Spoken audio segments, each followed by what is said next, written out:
दोस्तों, आज हम आपको मिलवाने जा रहे हैं एक ऐसे शख्स से जिनका सफर डिसिप्लिन, सेक्रीफाइस और देश सेवा का रहा है। इन्होंने अपनी सर्विस की शुरुआत बॉर्डर सिक्योरिटी फोर्स से की और उसके बाद सिलेक्शन हुआ देश की सबसे toughest force NSG, yes, national security guard, जहां की ट्रेनिंग को पास करना अपने आप में एक बड़ा चैलेंज होता है।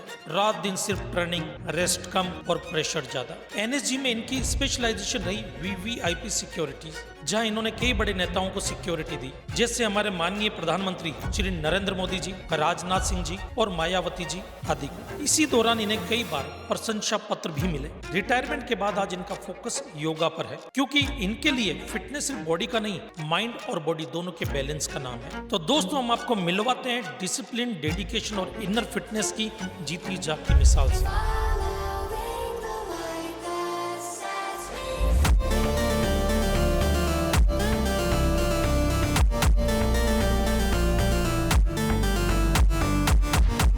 एनएसजी कमांडो जो है सर,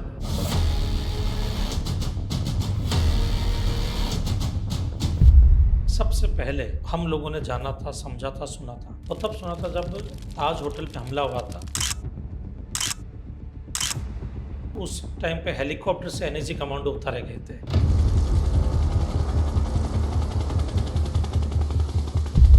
कि आपकी पहली पोस्टिंग जो है, मैंने पढ़ा था कि त्रिपुरा में हुई है।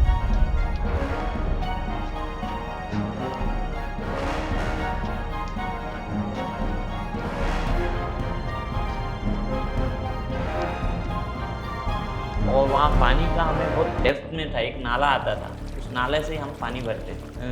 हर पोस्टों में 15-20 आदमी रहते थे, 7-8 हमेशा सब मलेरिया में होते थे। क्या आप श्रीनगर के बर्फीले एरिया में ड्यूटी कर रहे हैं, जहाँ पे सूरज भी देखने को नहीं मिल रहा है?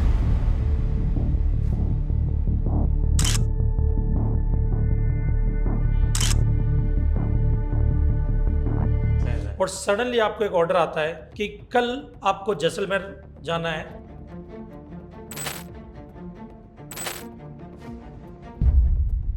तो यही चल रहा था। फिर 99 का कारगिल वॉर हुआ।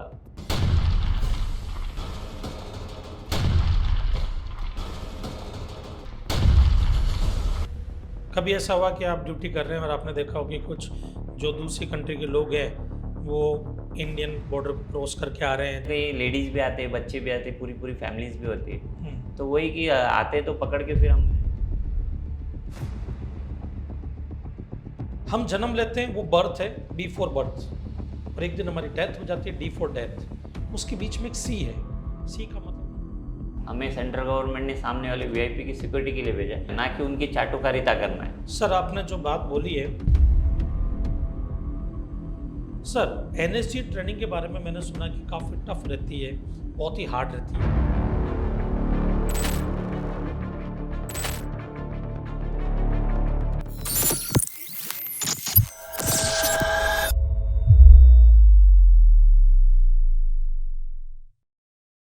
जब भगत सिंह, सुखदेव और राजगुरु जी को फांसी होने वाली थी, तो कुछ समय पहले या उन फांसी से कुछ दिन पहले भगत सिंह की माताजी आते हैं भगत सिंह जी से मिलने के लिए, और उनको बोलते हैं कि भक्त्या, मैं तो तेरे लिए दुल्हन ढूंढ रही थी, ये सब क्या हो गया? तो भगत सिंह बोलते हैं कि तू ना रोना कि तू है भगत सिंह की माँ, घोड़ी चढ़ के तो लाते हैं दुल्हन सभी, यूं हंस के फांसी चढ़ेगा ना कोई। और जाते जाते उन्होंने एक संदेश दिया था सभी देशवासियों को कि खुश रहो ए अहले वतन, हम अपना फर्ज निभा के चले, कभी बुझने ना देना उस आग को, आग सीने में जो हम लगा के चले। क्या हुआ, नींद आई और हम सो गए, हम तो सारे वतन को जगा के चले, कभी बुझने ना देना उस आग को, आग सीने में जो हम लगा के चले। और ये जो आग उन्होंने सीने में लगाई है, ये जो मशाल उन्होंने जलाई है, और उसी मशाल को आगे लेकर के बढ़ रही है हमारी बीएसएफ, जिनको फर्स्ट लाइन ऑफ डिफेंस कहा जाता है इंडिया का। आज वही जवान जो बॉर्डर पर हैं, जिनकी वजह से वो मशाल आज भी जल रही है, आज भी वो मशाल पूरे देश को रोशन कर रही है। आज भी हम चैन की सांस ले पा रहे हैं, चैन से सो पा रहे हैं, अपना काम कर पा रहे हैं, अपने परिवार के साथ में जी पा रहे हैं, उठ पा रहे हैं, बैठ पा रहे हैं, एंजॉय कर पा रहे हैं। तो ये सिर्फ और सिर्फ इस वजह से है कि बॉर्डर पे हमारे जवान जो है वो आज भी, चाहे दिन हो, चाहे रात हो, चाहे धूप हो, चाहे गर्मी हो, बरसात हो, सर्दी हो, हर मौसम में चौकन्ने खड़े रह करके हमारे देश की पहरेदारी कर रहे हैं। आज मुझे ये बताते हुए बहुत खुशी हो रही है कि आज जो हमारे स्पेशल गेस्ट हैं उनका नाम है सुरेंद्र राज सिंह नेगी, जो फॉर्मर बीएसएफ ऑफिसर और एनएसजी ब्लैक कैट कमांडो रह चुके हैं। आज वो फाउंडर है अद्भुत योगा इंस्टीट्यूट के। आज का जो स्पेशल पॉडकास्ट है वो सर के साथ में काफ़ी सवाल जवाब होंगे। वो सवाल जवाब हमारे देश की सिक्योरिटी से रिलेटेड भी होंगे, उनके कुछ पर्सनल एक्सपीरियंसेस होंगे और उनके साथ में हम उनसे जानेंगे कि योगा के कुछ ऐसे टिप्स जिनसे हम हमारे डेली रूटीन को सुधार सकें। तो बहुत बहुत धन्यवाद, most welcome sir. Thank you sir. ये मेरा सौभाग्य है कि मुझे आपका पॉडकास्ट करने को मिला। जब मेरी आपसे मुलाकात हुई तो ये मेरा भाग्य था और आज आपके साथ मैं पॉडकास्ट कर रहा हूँ, ये मेरा सौभाग्य है। ये मेरा भी सौभाग्य है कि आज मैं आपके चैनल के थ्रू अपना जो पर्सनल एक्सपीरियंस है वो आपके साथ शेयर कर रहा हूँ। आपका जब मैंने पूरी जीवनी पढ़ी थी आपके बारे में, जब मैंने रिसर्च की थी, हमारी टीम ने रिसर्च की थी, उसमें जो एक क्वेश्चन है जो मेरे दिमाग में एक थॉट आया था, वो थॉट कुछ ऐसा था कि मैंने आपके बारे में पढ़ा था कि आप बीएसएफ ऑफिसर रह चुके थे और एनएसजी ब्लैक कैट कमांडो भी थे। उसके बाद में आपने योगा सिखाना शुरू किया, तो एकदम से योगा की तरफ रुझान कैसे आया?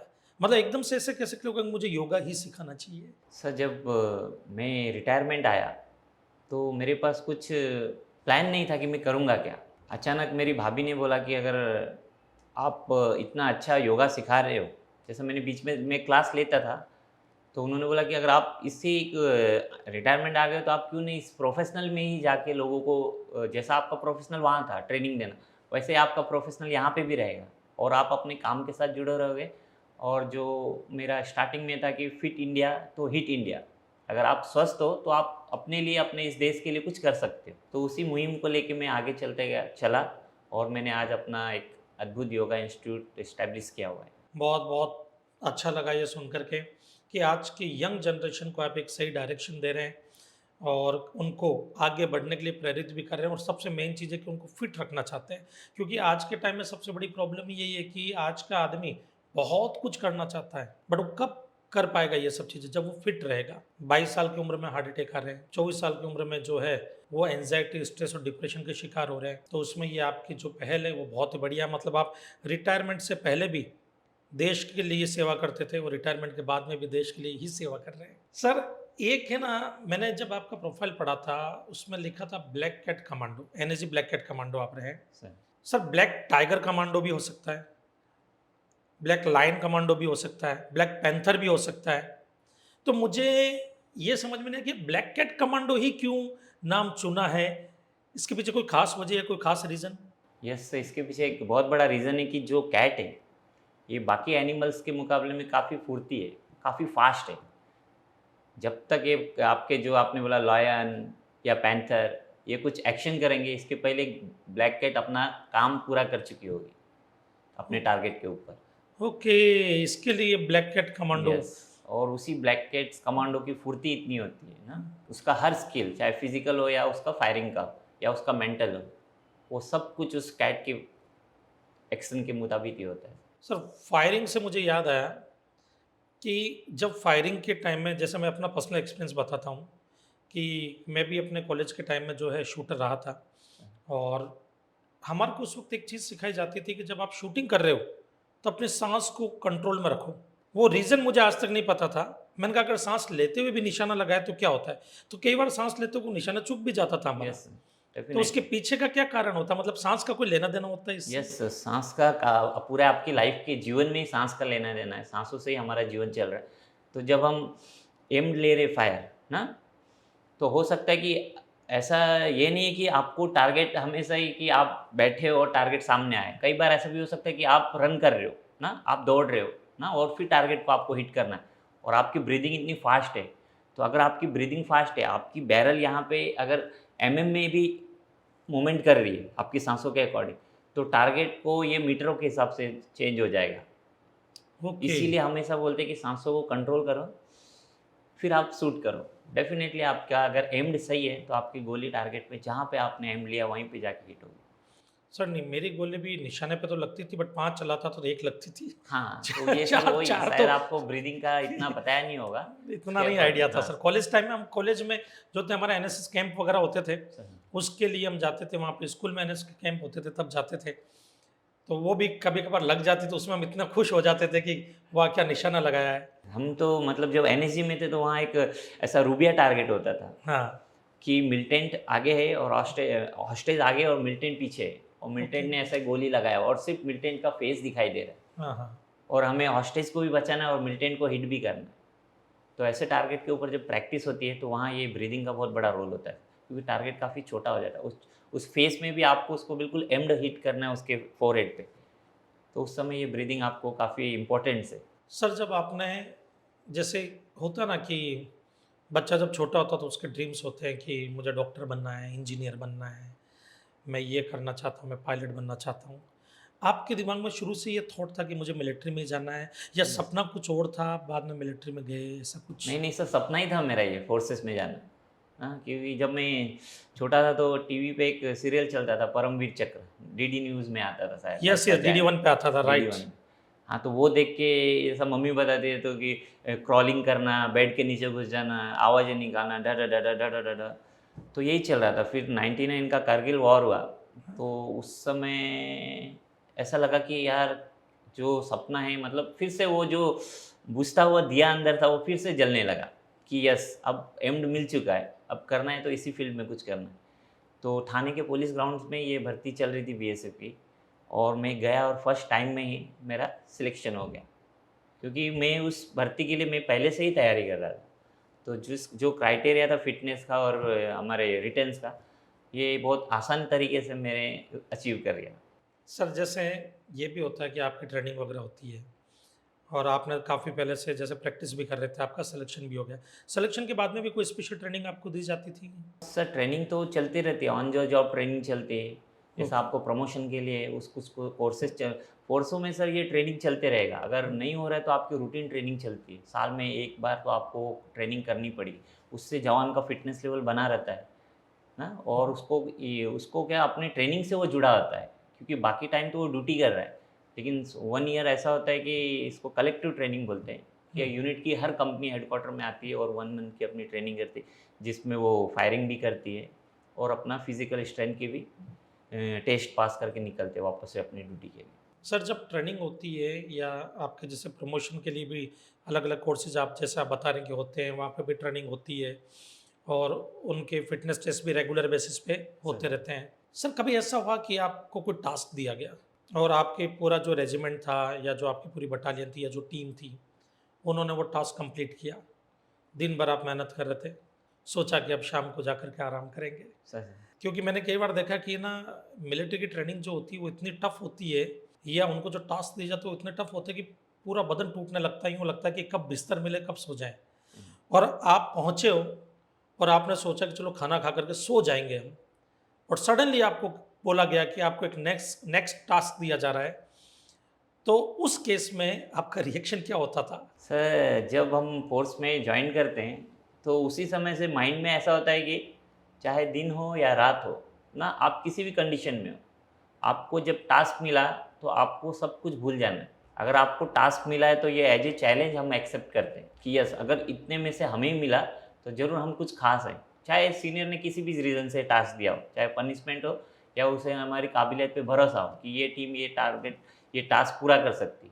तो मैं हूँ या कोई भी जवान जिसने बेल्ट और ये कैप पहना हुआ है और जिसने ये इस देश का बलिदान लगाया हुआ है ना, ये अपना चिन्ह, उसके लिए वो एक टास्क नहीं एक चैलेंज हो जाता है ना, क्योंकि हम हमारी पलटन का नाम ना, जिस देश का नमक खा रहे हैं उसका नमक नाम नमक और निशान, और जिसका निशान हमने जैसा ये एनएसजी में थे तो ये बलिदान लगाया हुआ है, तो बीएसएफ का होता है तो यहाँ हम लगाते हैं, इधर भारत गवर्नमेंट का ये टास्क।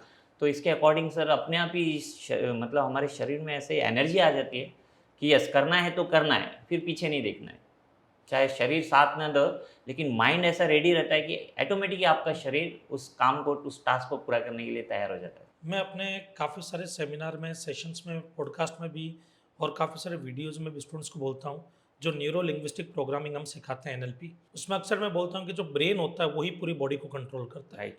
अगर आपका माइंड्स जो है वो स्टेबल है, माइंड स्ट्रॉन्ग है, माइंडसेट बहुत ज़्यादा स्ट्रॉन्ग है, तो आप किसी भी चीज़ को कर सकते हैं। और आज ये बात सर ने भी बोला है, तो ये चीज़ आप लोग जो भी ये पॉडकास्ट देख रहे हैं वो प्लीज़ इस चीज़ को एक्सेप्ट कीजिए कि आप अपने माइंड को चेंज करके अपनी बॉडी के अंदर कुछ भी चीज़ जो है चेंज कर सकते हैं। अपने माइंड और मेंटलिटी को स्ट्रॉन्ग रखेंगे तो कोई भी चीज़ आपके लिए इम्पॉसिबल नहीं होगी। Thank you so much sir, बहुत बढ़िया लगा आपने ये जो चीज़ समझाई है। अब यहीं से एक क्वेश्चन और निकल कर के आ रहा है सर। कि आपकी पहली पोस्टिंग जो है मैंने पढ़ा था कि त्रिपुरा में हुई है। त्रिपुरा में जब पहली पोस्टिंग होती है, एक होता है ना कि पहली बार आप देश सेवा के लिए जा रहे हैं, तो थोड़ा-सा एक्साइटमेंट भी होता है, तो थोड़ा-सा डर भी रहता है। पता नहीं कैसे सीनियर्स होंगे, उनके साथ कैसे तालमेल बैठेगा, साथ में कलीग्स कैसे होंगे, क्योंकि सब अलग-अलग जगह से आए हुए रहते हैं। तो ये जस्ट लाइक जैसे हम कॉलेज में जाते हैं पहली बार, तो पता नहीं कहाँ-कहाँ से जो है स्टूडेंट्स आएँगे, कैसे स्टूडेंट्स मिलेंगे, टीचर कैसे होंगे, किस तरह से ट्रीट किया जाएगा, या इवन यहाँ तक कि कई बार हम हॉस्टल में जाते हैं पहली बार, तब भी यूँ लगता है कि पता नहीं कहाँ से कैसे लोग रहेंगे। तो जब आपकी पहली पोस्टिंग त्रिपुरा में हुई थी, तो आपके दिल और दिमाग में भी ये सब बातें आ रही थी ऐसा? हाँ सर, लेकिन वो यूनिट हेडक्वार्टर में जब हमने ज्वाइनिंग किया तो थोड़े टाइम के बाद ऐसा लगा यार सारे अच्छे हैं, क्योंकि फ़ौज में एक चेन होती है हाँ, ना, तो उस चेन के मुताबिक जिसकी जो ड्यूटी है वो आदमी वही कर रहा है। तो फोर्सेस में बाकी जैसा रैगिंग वगैरह का सिस्टम नहीं है, क्योंकि डिसिप्लिन फोर्स है ना। ओके। आपके शूज़ पहना है तो आपके पैर बंधे हुए हैं हाँ, ना, आपने कैप लगाया तो आपका माइंड बंधा हुआ है, बराबर है। आपने बेल्ट लगाया हुआ है तो आपका मतलब सब कुछ सिस्टम से बंधे हुए हो आप। हाँ, तो इसके अकॉर्डिंग जब हम जॉइनिंग किया तो काफ़ी पुराने-पुराने हमारे जो सीनियर्स थे, हवलदार थे, हमारे जो कमांडर थे, और ओ जब हमें पता चला कि सुबह बॉर्डर पे जाना है तो काफ़ी एक्साइटमेंट, बॉर्डर देखा नहीं था, और हमने हमारा सारा सामान ले लिया, और हम यंग थे तो हमने जो हमारा एडम बेस था गंडाचर्या त्रिपुरा में, हाँ, और वहाँ से फिर पैदल ही था रास्ता, और पैदल कुछ हमारा एक बिहारपाड़ा एक पोस्ट थी हमारी ब्रेव कंपनी में, तो वहाँ तक जाने के लिए कुछ डिस्टेंस था बिहारपाड़ा से कुछ 20 या 16-17 किलोमीटर का, तो वो हमें पैदल ही चलना था, और पूरा जंगल का रास्ता, और जंगल भी ऐसे कि आप 1 सेकंड रुक नहीं सकते हो, इतने मच्छर, आप 1 सेकंड रुके तो पूरा मच्छर ही मच्छर, मच्छर ही मच्छर, और रास्ता भी ऐसा नहीं कि सीधा। तो हमने काफ़ी कुछ लिया हुआ था, जैसे कोल्ड ड्रिंक्स ले ली मार्केट से, पिएँगे, लेकिन ऐसा कुछ हम पी नहीं पाए। वो धीरे-धीरे हैवी होते गया हमारे लिए। हाँ, लेकिन हमारा कमांडर बस हमें यही मनोबल दे दिए जा रहे थे जो सीनियर्स थे कि बेटा बस इसके बाहर ही है ना, ये हम उतरे और सामने हमारी पोस्ट आ गई, और ऐसा करते करते करते करते सर शाम हो गई। सुबह चले थे हम और शाम हो गई सर, क्योंकि सिर्फ चलना नहीं है ना, आपको अलर्ट होके चलना है। हाँ, अलर्ट, क्योंकि उस समय जो त्रिपुरा में थे तो मिलिटेंसी काफ़ी थी उस समय भी। ओके। हाँ, तो वही है कि आपको अलर्ट होके भी चलना है और प्रकृति के साथ भी चलना है, क्योंकि कहीं नाले आ रहे हैं ना, कहीं डेप्थ आ रहा है, कहीं हाइट आ रही है, तो आपको अपने साथी को कवर भी करना है, फिर आपको भी पार करना है। तो काफ़ी ऐसे सिचुएशन, तो चलते चलते चलते जब हमारी बस होने लगी तो फिर वापस उस जो हमारा गाइड था एक सीनियर हवलदार, उन्होंने बोला अरे बेटा देख, इसके आगे जब इस पहाड़ी से ये जो लास्ट पहाड़ी इसको उतरते ही सामने हमारी ब्रेव कंपनी है। तो बस हमने देखा, तो वाकई में जब देखा पोस्ट तो काफ़ी अच्छा लगा। फिर पोस्ट में वो गए तो वहाँ वेलकम हुआ, तो अच्छे से वेलकम हुआ, और जो हमारे कंपनी कमांडर साहब थे उस समय एक कैप्टन साहब थे हमारे, असिस्टेंट कमांडेंट साहब विनोद सर, उन्होंने कैसे मतलब आपकी ट्रेनिंग तो हो गई, अब ऑन द जॉब आपको ड्यूटीज़ कैसे करनी है। यहाँ का माहौल कुछ और है, ट्रेनिंग का माहौल कुछ है। ट्रेनिंग में आपने कुछ किया तो आपको छोटी सी पनिशमेंट मिलेगी हुँ, और वो हो जाएगा, मतलब रफ़ा-दफ़ा कर जाए। बट यहाँ ऐसा नहीं है, अब आप एक्टिव ड्यूटी में आ चुके हो। अगर यहाँ कोई मिस्टेक हुआ है तो उसका खामियाजा हमें पूरा सॉरी या कुछ और बोल के नहीं कर सकते। तो काफ़ी वहाँ ऐसा था कि हर पोस्टों में 15-20 आदमी रहते थे। उसमें से 7-8 हमेशा सब मलेरिया में होते थे, पीएफ में। मतलब कुछ ठीक हो रहे हैं, हाँ, कुछ ठीक हो के ड्यूटी दे रहे और कुछ बीमार हो रहे हैं। हो ये रहे 3 हैं। कैटेगरी के थे उधर। ना चाहते हुए भी आपको मलेरिया वहाँ होना ही होना है। और ओके, वहाँ पानी का हमें बहुत डेप्थ में था, एक नाला आता था। उस नाले से हम पानी भरते थे। तो कुछ ऐसा वो हाफ एंड किलोमीटर से ज़्यादा था वो। ओह! तो वहाँ पानी हमने एक ऐसा गड्ढा सा बनाया हुआ था, उसमें पानी जमा होता था।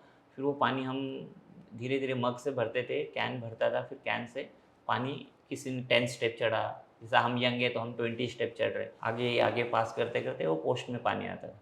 वो फिर वो पानी आता था, वो पहले फिर वो बॉयल होता था। फिर बॉयल होता था, फिर उसमें क्विनाइन करके कुछ मेडिसिन होती थी, वो डालते थे। फिर उसके बाद वो पानी पीते थे। मतलब मलेरिया का काफ़ी वो था उस समय वहाँ पे। और इस कंडीशन में कोई बीमार हो गया तो उसको लेके जाना एडम बेस तक काफ़ी दिक्कतों का सामना करना पड़ता था, क्योंकि हर टाइम जरूरी नहीं कि हेप्टर आ जाए ना, कई बार वेदर ख़राब हो, कई बार नहीं हो पा रहे अरेंजमेंट, तो ऐसे समय में हमें हमारे साथी को कैरी करके उतना पूरा रास्ता कवर करना पड़ता था। और किसी दिन बारिश हो गई तो और ज़्यादा दिक्कत है, क्योंकि पूरा फिसलन फिसलन फिसलन। लेकिन हर कंडीशन से हमने अच्छे से बोलते हैं इंजॉय करके अपनी ड्यूटी किया, क्योंकि फौज में बोलते हैं कि हाँ जी की नौकरी और ना जी का घर। अगर काम मुझे ही करना है तो मैं रोऊँ क्यों, क्योंकि कोई दूसरा तो आएगा नहीं और हमारा काम है हमें ही करना। तो काम हंस के किया तो ड्यूटी कब इतने साल किया पता भी नहीं चला था। सर आपने जो ये बात बोली ना, ये काफ़ी सारे यंग ब्लड के लिए, जो आज के जेनजी क्राउड है, उनके लिए बहुत इंस्पिरेशन की बात है। क्योंकि आजकल क्या होता है कि छोटी छोटी बातों में ना पैनिक हो जाते हैं लोग, एकदम से चीज़ें हैंडल नहीं कर पाते, स्ट्रेस में आ जाते हैं, एंजाइटी में आ जाते हैं।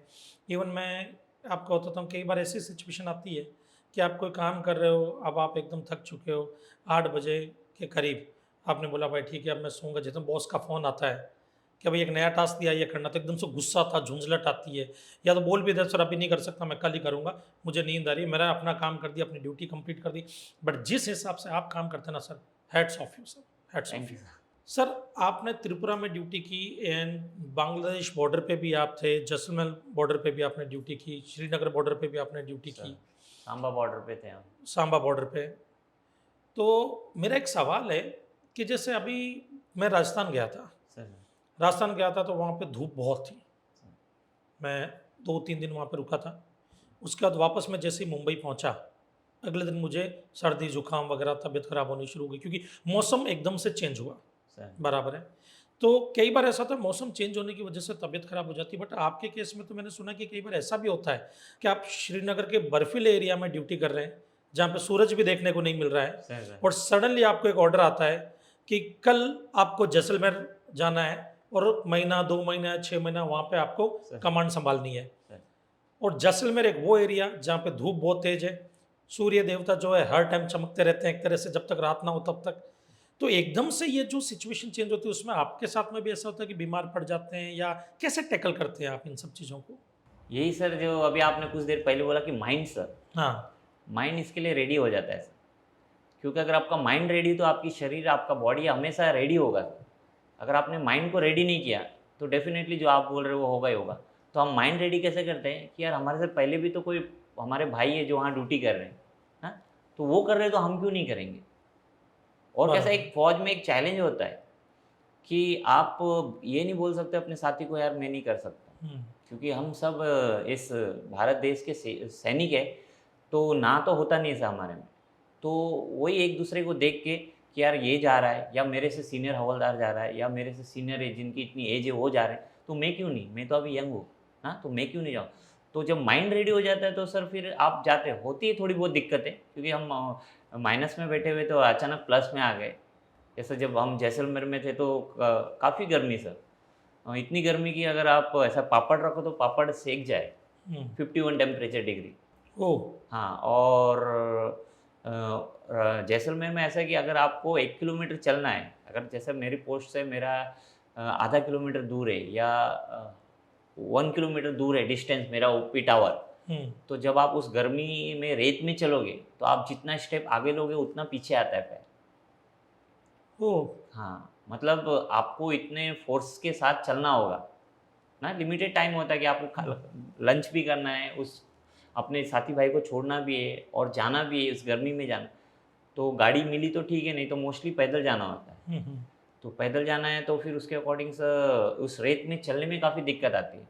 लेकिन फिर भी हमारा जवान चल रहा है और वहाँ 6 घंटे बैठा हुआ है सर, ओपी टावर में वॉच करते हुए, इतनी धूप में? उतने धूप में सर, है ना। जबकि जैसलमेर में कुछ देखने के लिए भी नहीं है आपको सामने कुछ, ना आप वहाँ पंछी है ना कुछ है, ना कुछ, सिर्फ डेजर्ट है, छोटी छोटी झाड़ियाँ हैं। तो वहाँ ऐसा है। लेकिन हम वहाँ एक काम करते थे कि वहाँ पशु काफ़ी ऐसे, अच्छा। गाय जो ऐसे जो छोड़ दिए थे किसी टाइम में लोगों ने, हम्म।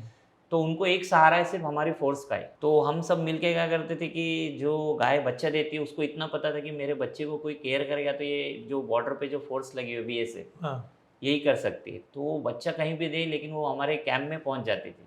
ओके।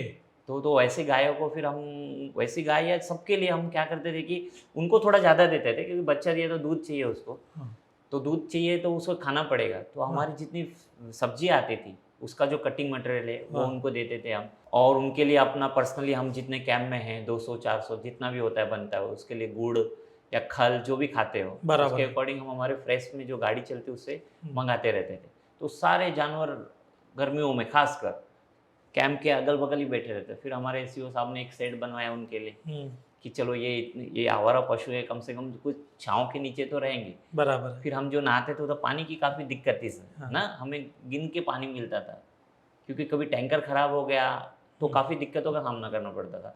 तो 10-10 लीटर पानी मिलता था सर हाँ, एक दिन में। आपको नहाना भी है तो नहाओ, और आपको कपड़े धोना है तो धो, या जो चीज़ आपको उस 10 लीटर से करना है उतना ही मिलेगा आपको। हाँ। तो ताला लगा रहता था टांकी में, तो सीएचएम आता था और खोलता था और फिर पानी देता।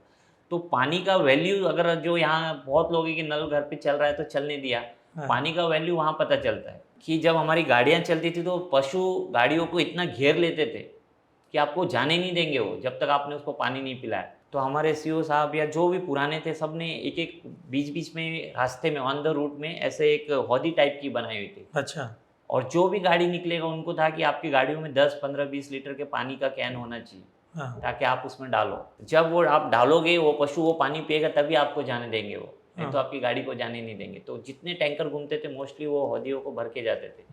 प्लस जो हमारे कैंपों के आस-पास रहते थे, हाँ, उनके लिए हमने ऐसा किया था कि हम नहाते थे, तो पानी हम ऐसा वेस्ट नहीं जाने देते। उनके लिए एक हौदी बना, ऐसा उधर भी एक हमने बनाया था। हाँ, और हमने क्या किया था कि फेंसिंग के बाहर वो रहते थे। हाँ, वो फेंसिंग हमने इसलिए लगाया था कि जो बैल है, हाँ, वो छोटे पशु को पानी पीने नहीं देता है। ओके, तो इसके लिए ऐसा था कि 10 को इधर से हमने अंदर किया, उसने वो पानी पिया और वो वहाँ से निकल गया, फिर हाँ, 10 आ गए।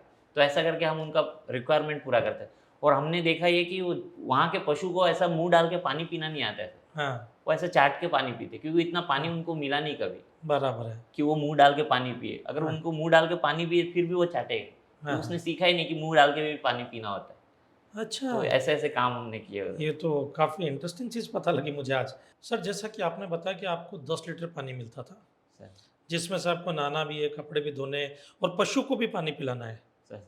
तो कैसे मैनेज होता था 10 लीटर के अंदर? सो ऐसा होता कि वहाँ हमारे मेस से जो पुराने पतीले होते थे बड़े-बड़े वाले, हाँ, तो हम उसमें खड़े हो जाते थे। हाँ, और एक छोटा-सा मग्गा होता था हमारा, इतना हाँ, सा, बड़ा भी नहीं, क्योंकि बड़ा लेंगे तो ज़्यादा पानी डालना पड़ेगा। हाँ, तो वो छोटे से मग्गे से हम धीरे-धीरे करके पानी डालते रहते थे अपने शरीर में। हाँ, साबुन बहुत कम लगाते थे, क्योंकि हाँ, साबुन लगाएँगे तो ज़्यादा पानी लगेगा। बराबर। तो कम साबुन लगाते थे और फिर उस पानी में अपने कपड़े जो छोटे-मोटे हैं वो धो-धा के हम लेके हाँ, चले जाते। और वो पानी फिर हम वो उस होदी के लिए डाल देते थे। तो वो साबुन का पानी जानवर पी लेता था वहाँ पर? पी लेता था सर, अब क्या करें, पानी तो है और कुछ तो था नहीं सर, और ना हमारे पास ऐसा होता था। बाकी सीज़न में काफ़ी होता है, लेकिन मई, जून, जुलाई वाली गर्मी जो होती है, इस सीज़न में पानी की थोड़ी शॉर्टेज हो जाती थी, तो उस हुँ, टाइम पे ऐसा होता था। बाकी टाइम तो काफ़ी सफिशिएंट पानी मिल जाता था। ओके। तो फिर वो जानवर वो साबुन का पानी जो पीते थे, वो बीमार वगैरह ऐसा कुछ नहीं नहीं, पड़ता? नहीं सर, उनकी आदत ही हो गई, बचपन से सर उन्होंने वही पिया है, ओके। तो ऐसा कुछ होता नहीं था उनको। आज जिस पानी को हम यहाँ पर नल चालू करके ब्रश करते हैं, पानी गिरता रहता है, शावर यूज़ करते हैं और शावर का पानी जो है बहता रहता है, गिरता रहता है। सही पानी की कीमत अगर जाननी है दोस्तों, तो कभी इन हालातों से गुजरेंगे तो हमें पता लगेगा। आज जो आप पानी बचाएँगे अगर, तो ये आपका फ्यूचर बनाएगा। तो मेरी आप सभी से रिक्वेस्ट है कि फालतू पानी को वेस्ट ना करें कहीं पे भी। कई लोग सोचते हैं कि जैसे मिलिट्री की जो ये वर्दी देखी, सर आपकी ये वर्दी देख कर के मैं लिटर बोल रहा हूँ, आप बहुत प्यारे लग रहे हो और मेरे अंदर एक अजीब-सा जोश जो है, वो जाग रहा है। तो कई बार ऐसा भी होता है कि जो आज की जनरेशन है, वो भी ये वर्दी देख रही होगी, तो उनके दिमाग में भी एक थॉट होगा कि नहीं यार, हमको भी मिलिट्री जॉइन करनी है, या हमको भी लाइफ में कुछ बड़ा अचीव करना है। तो मैं दोस्तों आप सबको एक बात बोलूँगा कि ये वर्दी जो है ना, ये तो हम सबको दिखाई दे रही है, बट इस वर्दी के पीछे छिपे हुए पाँव के वो जो छाले हैं ना, वो हम देख नहीं पा रहे हैं। तो मैं आपको यही बोलूँगा कि जो भी मिलिट्री में जाना चाहते हैं, अपनी मेंटल स्ट्रेंथ को ज़रूर मजबूत बनाएँ, फिर हर चीज़ आपके बस में है। सर, थोड़ा-सा आगे चलते हैं, मेरा एक सवाल एक और आ रहा है आपसे। अब ये सवाल में सवाल मतलब निकलते जा रहे हैं आप जैसे-जैसे बोल रहे हो ना, मुझे इतना एक्साइटमेंट हो रहा है ना आपके बारे में और मिलिट्री के बारे में और जानने को। सर, आपने इतने बॉर्डर पे ड्यूटी की, जैसलमेर बॉर्डर का आपने एक्सपीरियंस शेयर किया अभी। बांग्लादेश बॉर्डर जो है, कहते हैं कि वो बॉर्डर तो ऐसा है हमारा, जो दलदल वाला एरिया ज़्यादा है वहाँ पर, सर और वहाँ पे तो फेंसिंग लगाना भी मैंने सुना कि काफ़ी मुश्किल है। सर तो वहाँ पे क्या चैलेंजेस आपको फेस करने पड़ते थे?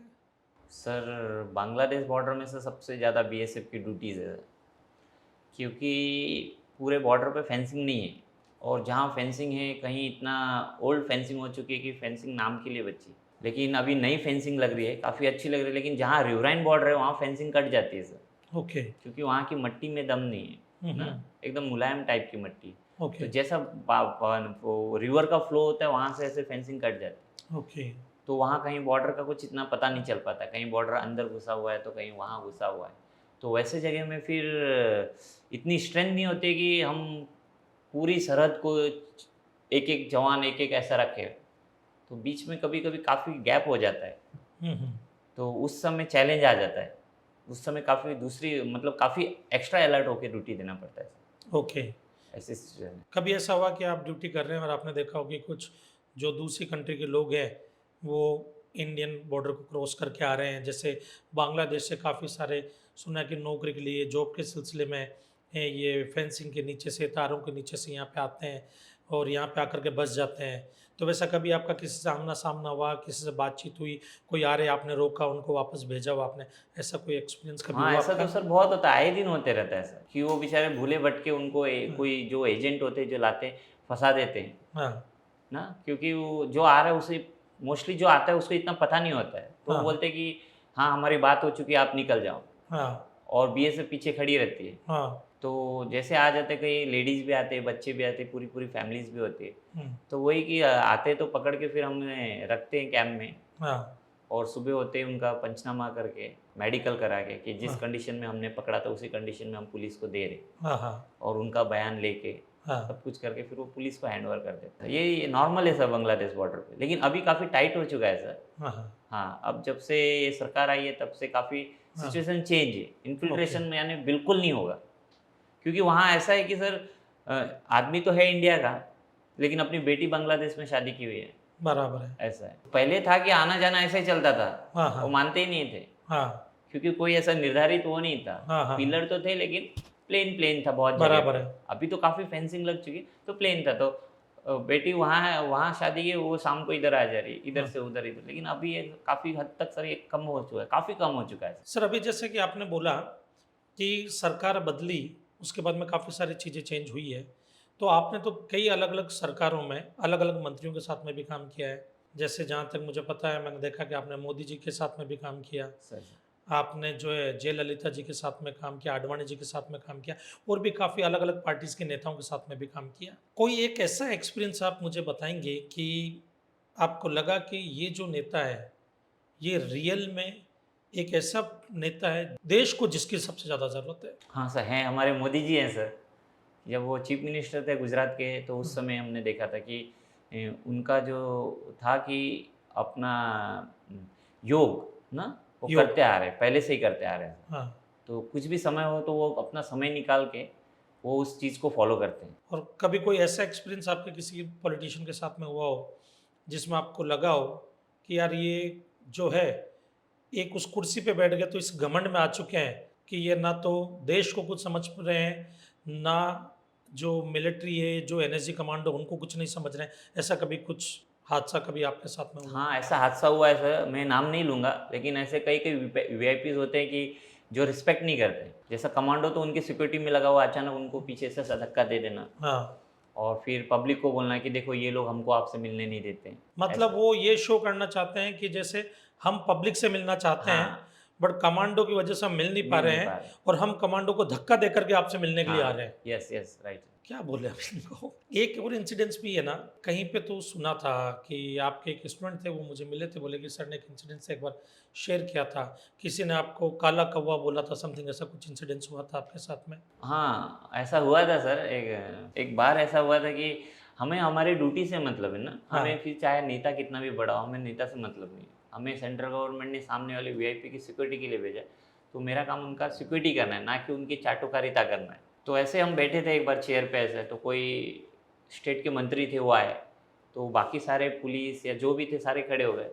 तो हम एज ए रिस्पेक्ट खड़े हो गए, लेकिन हमने उनको कोई सल्यूट वगैरह नहीं किया क्योंकि मेरा काम नहीं बनता, मेरे वीआईपीज नहीं है। तो उन्होंने उस वीआईपीज को जाके बोला कि ये हमको दुआ सलाम नहीं किया ये। तो वीआईपीज बोल रहे अरे ये तो हमको ही नहीं करता है ना, ये हमको ही नहीं करता तो तुमको क्या करेगा। हाँ, तो हमने पार्लियामेंट में बोला था कि हमको कोट टाई वाले चाहिए, हाँ, और हमको ये काला कौवा दे दिया ना। तो ना ये खाते हैं, ना पीते हैं, ना बात करते हैं, ना कुछ, सिर्फ गर्दन हिला के बात करते हैं, इतना इनका वो है। तो अगर हमको रिस्पेक्ट, मतलब अगर हमको नहीं बोल रहे हैं ये हाँ। कि अपने ड्यूटी को ड्यूटी समझ रहे हैं और हमको नहीं बोल रहे तो आपको नहीं बोलेंगे, ऐसा था सर वो। ये सर, ये एक्चुअली ये होता है कि पॉलिटिशियन लोगों में सबसे ज़्यादा होता है, कि मेरा कई पॉलिटिशियन के साथ में उठना बैठना भी है, तो उनका ईगो जो होता है वो कई बार ईगो को देश से भी बड़ा बना लेते हैं, सर जो नहीं होना चाहिए अक्सर। अभी जैसे कि आपने ये चीज़ बोली कि आप जो है वहाँ पे अपनी ड्यूटी कर रहे थे, और जैसा कि जो भी मंत्री थे या जो भी नेता थे उन्होंने बोला आपको कि ये जो है यूँ बैठे रहते हैं और मुझसे भी नहीं बोलते हैं, बहुत ही कम बात करते हैं। तो कई बार ऐसा भी तो होता होगा कि आप किसी नेता की सिक्योरिटी में हैं और वो जो है कहीं पे गए, वो खाना वाना खाने के लिए गए या किसी फंक्शन में गए, कोई पार्टी में गए, आप सुबह 7 बजे से उनके साथ में लगे या 8 बजे से लगे हुए, रात के 8 बज गए, तो खाने पीने के टाइम पे आप क्या करते हैं? आप उनको बोलते हैं कि सर 1 घंटा 2 घंटे का लंच ब्रेक हो गया हमारा, तो हम पहले खा पी करके आते हैं, बाद में सिक्योरिटी करेंगे। ऐसा कोई नियम है या कोई सिक्योरिटी चेंज होती है या आप पूरे दिन भूखा ही रहते हो? नहीं नहीं सर, अगर हम ऐसा कुछ नहीं होता है। अगर हम आउट स्टेशन गए हैं, हुँ, अगर हम दिल्ली में लोकल में हैं ना, हुँ। ऐसे दिल्ली या जिस भी स्टेट में अगर हम लोकल में हैं, हुँ, तो ड्यूटी तो टाइमली बदली होगी। ओके। लेकिन अगर हम आउट स्टेशन चले गए, हाँ। जैसे दिल्ली का मंत्री है लेकिन वो टूर पे चल रहा है, इलेक्शन आ गया या टूर पे विजिट पे, तो वो एक ही डेट चलती है साथ में से, हुँ, 6 कमांडोज की। तो उसमें फिर अगर हम सुबह हमको जिस टाइम पे बुलाया है उससे आधा घंटा पहले हम पहुँचते हैं। वहाँ पहुँच के गाड़ियों को देखना, हाँ बीडीटी में तो चेक कराना, गाड़ी की हेडलाइट्स, गाड़ी का ब्रेक, गाड़ी में किसी ने कुछ रखा तो नहीं, ये सब हमारी ड्यूटीज़ प्रोसीजर करने के बाद फिर ऐसा होता है कि अभी हम ही हम हैं हुँ, ना, चाहे अभी सुबह 7 बजे से ड्यूटी स्टार्ट हो गई, रात के 12 क्यों नहीं बजे, हम ही हम हैं। अगर उसके बीच हमें मौका मिलता है तो कुछ ठीक है, और अगर नहीं मिलता है तो फिर हम इसी तरीके से चलते रहेंगे, उसमें कोई ड्यूटी खाना नहीं पीना नहीं, ऐसा कुछ नहीं। अगर वीआईपी बोलता है या वीआईपी के साथ जो पीएस होते हैं वो बोलते हैं कि इनका अरेंजमेंट है मतलब खाओ, तो ठीक है, अदरवाइज हम किसी को बोलते नहीं थे कि हमारे लिए बंदोबस्त कीजिए, क्योंकि हमारा एनएसजी का मोटो ही था कि सर्वत्र सर्वोत्तम सुरक्षा, आपकी सुरक्षा की जो जिम्मेदारी है उससे ऊपर आपके लिए कुछ नहीं है। तो फिर वही था कि धूप हो बारिश हो जो है, हमारे तो ये ब्लैक ड्रेस, ब्लैक कैप, ऊपर से ब्लैक बीपी जैकेट्स, और गर्मी का मौसम और हम अपनी कार में बैठे हुए हैं ना, हम घूम रहे हैं, बाकी जो पुलिस वाले होते कि टोपी उतार दिया या यहाँ बैठ गए वहाँ बैठ, ऐसा कुछ नहीं था हमारा। हम बैठे तो ऐसे बैठे रहे उस गाड़ी के अंदर ही हमारा। हाँ, आपको पानी तो गाड़ी में होता है, आपको वॉशरूम जाना है तो उतना ही काम था कि वॉशरूम जाते हैं और रिटर्न आते हैं। बाकी किसी ने बोल दिया कि हाँ आपका अरेंजमेंट किया हुआ है, साइड में कहीं किया हुआ है तो ठीक है, अदरवाइज।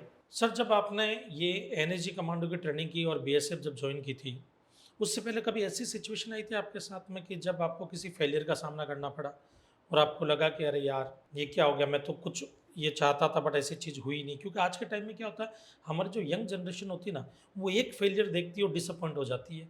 उनको लगता है कि यार अब मेरी ज़िंदगी जैसे एक तरह से जो मकसद है वो ख़त्म हो गया, मैं कामयाब नहीं हो पाऊँगा। तो आपके साथ में भी कभी ना कभी ऐसी कोई फेलियर का इंसिडेंस हुआ होगा, तो अगर हुआ है तो आपने उसको टैकल कैसे किया? हुआ है सर, मैं अपने पीटी कोर्स के लिए गया हुआ था हुँ, हमारे ट्रेनिंग सेंटर हजारीबाग, हुँ, वहीं मैंने बेसिक ट्रेनिंग भी किया था।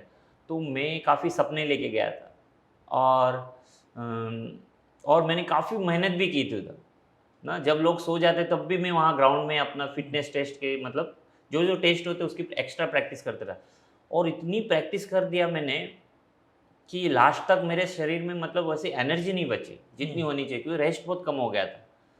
तो वहाँ जैसा परफॉर्मेंस करना चाहिए था उसके अकॉर्डिंग मुझे नंबर नहीं मिले, मतलब उसके अकॉर्डिंग मेरी ग्रेडिंग बनी नहीं। हुँ, हुँ, तो उस रात जब डिक्लेयर किया था तो मैं बहुत रोया था सर, मतलब आंसू ना चाहते हुए भी आंसू निकल रहे थे हुँ, हुँ, कि यार इतना मेहनत करके भी नहीं मिला, लोग बोलते हैं कि मेहनत का फल तो मीठा होता है, तो ऐसा कैसे हो गया। तो फिर मेरी सिस्टर को कॉल आया, मेरी सिस्टर का, कि क्या हुआ तेरा, तो मैंने बोला कि ये तो नहीं हुआ मेरा।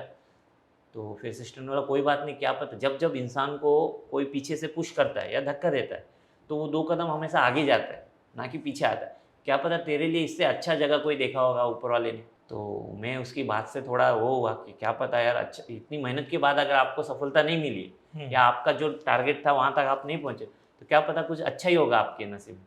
तो फिर मैं उसको अपना किस्मत या नसीब मान के मैं फिर आगे चल दिया। तो कुछ टाइम के बाद ही 1.5 या 2 ईयर्स के बाद ही एनएसजी का डेपुटेशन का एक मैसेज आता है और फिर मैं उसका टेस्ट देता हूँ और मैं उसमें पास होता हूँ और फिर मैं एनएसजी के गेट पे मेरी उतर रहा हूँ मैं। तो मेरा सपना था कि मैं इस गेट से जब बाहर आऊँगा हाँ, ना, क्योंकि वहाँ खड़े थे सारे, मेरा ड्रीम और वहाँ वो ड्रीम मैं सामने देख रहा था, हाँ, कमांडोज खड़े थे सारे। तो मैं उधर उतरते मेरे माइंड में सबसे पहले ये आया कि भगवान यहाँ तक तो मैं आ गया हूँ, बस यहाँ की ट्रेनिंग तू मुझे पास करा देना। हाँ, क्योंकि एनएसजी की ट्रेनिंग मतलब बोलते हैं ना कि वहाँ हमारे जो ट्रेनिंग देते थे हवलदार या जो भी हमारे टीम थी ट्रेनिंग की, वो बोलते थे हमें मक्खन मक्खन चाहिए, बाकी चीज़ नहीं चाहिए इधर। 600 के आसपास हमारे सारे फोर्सेस से आए हुए थे हाँ, और लास्ट में हम 110-12 के आसपास बचे थे। लेकिन जब मैं उस गेट पे उतरा था तो जो मेरा ड्रीम था, और जब मैं वापस अपनी ट्रेनिंग पास होकर उसी जगह पे खड़ा होकर मैं निकला, उस समय मैं गेट में एंटर हो रहा था और जब मैं बाहर निकला तो मेरा नेक मेरी ऐसे ऊपर थी और मैं ऊपर वाले को थैंक्स बोल रहा कि भगवान तूने मेरा ड्रीम पूरा किया। अगर तू मुझे वहाँ दे देता सेंटर के लिए, जो मेरी ग्रेडिंग अच्छी आ जाती तो मैं कहीं और होता, तो मैं आज यहाँ नहीं होता। बीएसएफ में जो बीएसएफ के जो जवान होते हैं, उन्हीं में से जो बीएसएफ की फोर्सेस होती है अलग अलग जगह पे, उन्हीं में से कुछ जवान चुन करके एनएसजी की ट्रेनिंग के लिए जाते हैं और उन्हीं में से कुछ एनएसजी कमांडो बनते हैं, राइट। राइट। तो सर ने जो है जब उनको पहली बार फेलियर का सामना हुआ कि ये पीटी टीचर नहीं बन पाए बीएसएफ के अंदर, तब इन्होंने सोचा था कि ये मेरे साथ में क्यों हो रहा है। तब ऊपर वाले ने इनके लिए प्लानिंग्स और कर रखी थी, क्योंकि इनकी जो कैपेबिलिटी थी, इनका जो डेडिकेशन था, वो एक एनएसजी कमांडो के लिए ही बना था और ऊपर वाला चाहता था कि ये वहाँ तक पहुँचे। सेम ऐसे ही हमारी ज़िंदगी में होता है, जब कभी कभी हम टूट रहे होते हैं, बिखर रहे होते हैं, या हमको लगता है कि ये सब कुछ हमारे साथ में क्यों हो रहा है, तो मेरी एक बात हमेशा याद रखना, कोई भी नई इमारत तब बनती है जब पुरानी इमारत टूटती है। तो अगर आप टूट रहे हो तो इसका मतलब अब नए अध्याय लिखने का समय आ चुका है। दूसरी एक और बात याद रखना कि ऊपर वाला हमेशा टफ किरदार अपने सबसे अच्छे अभिनेता को ही देता है। तो ऊपर वाला हमेशा अपनी ज़िंदगी में, आपकी ज़िंदगी में जो भी तकलीफ़ें हैं, वो इसलिए दे रहा है कि उनको पता है कि आप इनको हैंडल कर सकते हो, आप इनको पार पा सकते हो, आप में वो कैपेबिलिटी आपने बनाई है। तो कभी भी अपनी कैपेबिलिटी पे शक ना करें। याद रखना दोस्तों, जब आपकी ज़िंदगी में कभी ऐसी सिचुएशन आ जाए, आपको लगे कि मेरी लाइफ में तकलीफ है, मेरी लाइफ में प्रॉब्लम है, तो उस केस के अंदर आप मायूस हो जाते हो और ये सोचते हो कि अब मैं मेरी ज़िंदगी का क्या होगा। तो मैं आपको बता दूं, फिल्म जब बनती है, मूवी जब बनती है, तो जो सबसे बढ़िया कलाकार होता है उसे ही सबसे टफ रोल दिया जाता है।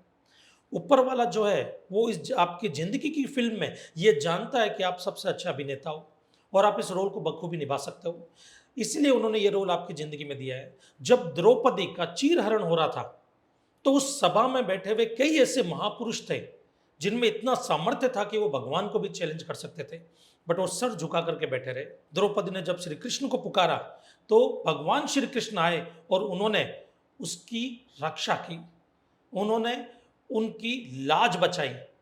और याद रखना दोस्तों, इंसान आपको एक रास्ता या दो रास्ते दिखा सकता है, जब ऊपर वाला रास्ता दिखा रहा है तो इसका मतलब आपके लिए 10 रास्ते खुले हुए हैं। इसलिए जब कभी भी कोई एक रास्ता बंद हो जाए तो मायूस मत होना, हो सकता है ऊपर वाले ने आपके लिए 10 अलग रास्ते बना रखे हैं और वो चाहता है कि आप उन पर चलें।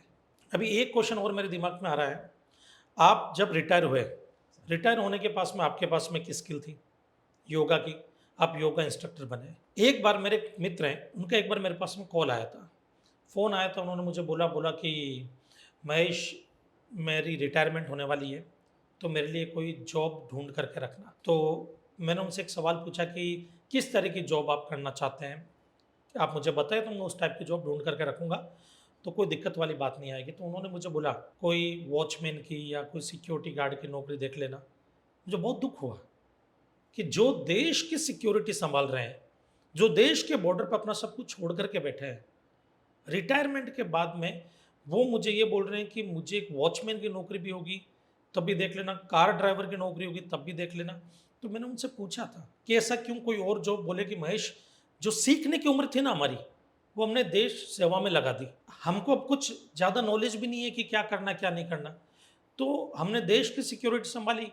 अब हम जो है किसी सोसाइटी में वॉचमैन बन करके वहाँ की सिक्योरिटी संभाल लेंगे। तो मुझे कई बार ऐसा लगता है कि क्या सरकार इसके लिए कुछ कदम नहीं उठा रही है कि क्या करना चाहिए, किस हिसाब से करना चाहिए? इसकी रियलिटी क्या, आप मुझे बता सकते हैं एक्चुअली? क्या हकीकत में ऐसा होता है कि रिटायरमेंट के बाद की लाइफ एक मिलिट्री वाले की बहुत मुश्किल होती है? यस सर, रिटायरमेंट के बाद की लाइफ काफ़ी मुश्किल हो जाती है, क्योंकि आप एक सिक्योर जॉब में बैठे हुए थे जहाँ आपको मेडिकल फैसिलिटी थी, बच्चों की पढ़ाई एजुकेशन के लिए पैसा मिल रहा है, और आपको अब तो फोर्सेस में सैलरी भी काफ़ी अच्छी हो चुकी है। तो ये सब छोड़ के आप अपनी घरेलू समस्याओं की वजह से या डोमेस्टिक प्रॉब्लम की वजह से आप आ जाते हो, हुँ, आ तो जाते हो आप ना, क्योंकि वाइफ इतना नहीं कर पा रही है, माँ है, बच्चे हैं, उनका ट्यूशन स्कूल नहीं कर पा रही वाइफ, तो वो चाहती कि मुझे कोई इतना साल तो हो गया, अब आपका अगर हो चुका है, रिटायरमेंट। हाँ वीआरएस का टाइम हो चुका है तो आप आ जाओ।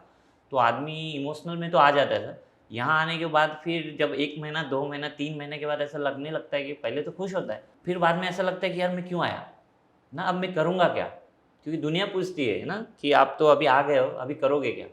तो फिर बोलने के लिए नहीं होता कि मैं सिक्योरिटी करूँ। और फिर जैसा मेरे जैसे जवान जो ऐसे-ऐसे जगह पे ड्यूटी किया हुआ है या वीआईपी ड्यूटी करके आया हो, वो कहीं नॉर्मल जगह जाके बोले कि मुझे सिक्योरिटी गार्ड की नौकरी दे दो, ये दे दो, वो तो फिर सर वो पर्सनैलिटी को भी जमता नहीं और मन भी उसके लिए रेडी नहीं होता। तो आपके चैनल के माध्यम से अगर हम इस हमारी सरकार तक कोई मैसेज पास करें कि जब तक जवान सेवा कर रहे हैं तब तक उसकी देखभाल ना करके ना, उसके बाद अगर उसको कुछ आप ऐसा उसके रिटायरमेंट से पहले कुछ ऐसा उसे वहीं से स्किल कराएँ कि जो वो जाके अपने समाज में या सोसाइटी में जाके वो उसके काम आए, जिससे वो अपना आगे का जीवन व्यापन ठीक तरीके से कर सके।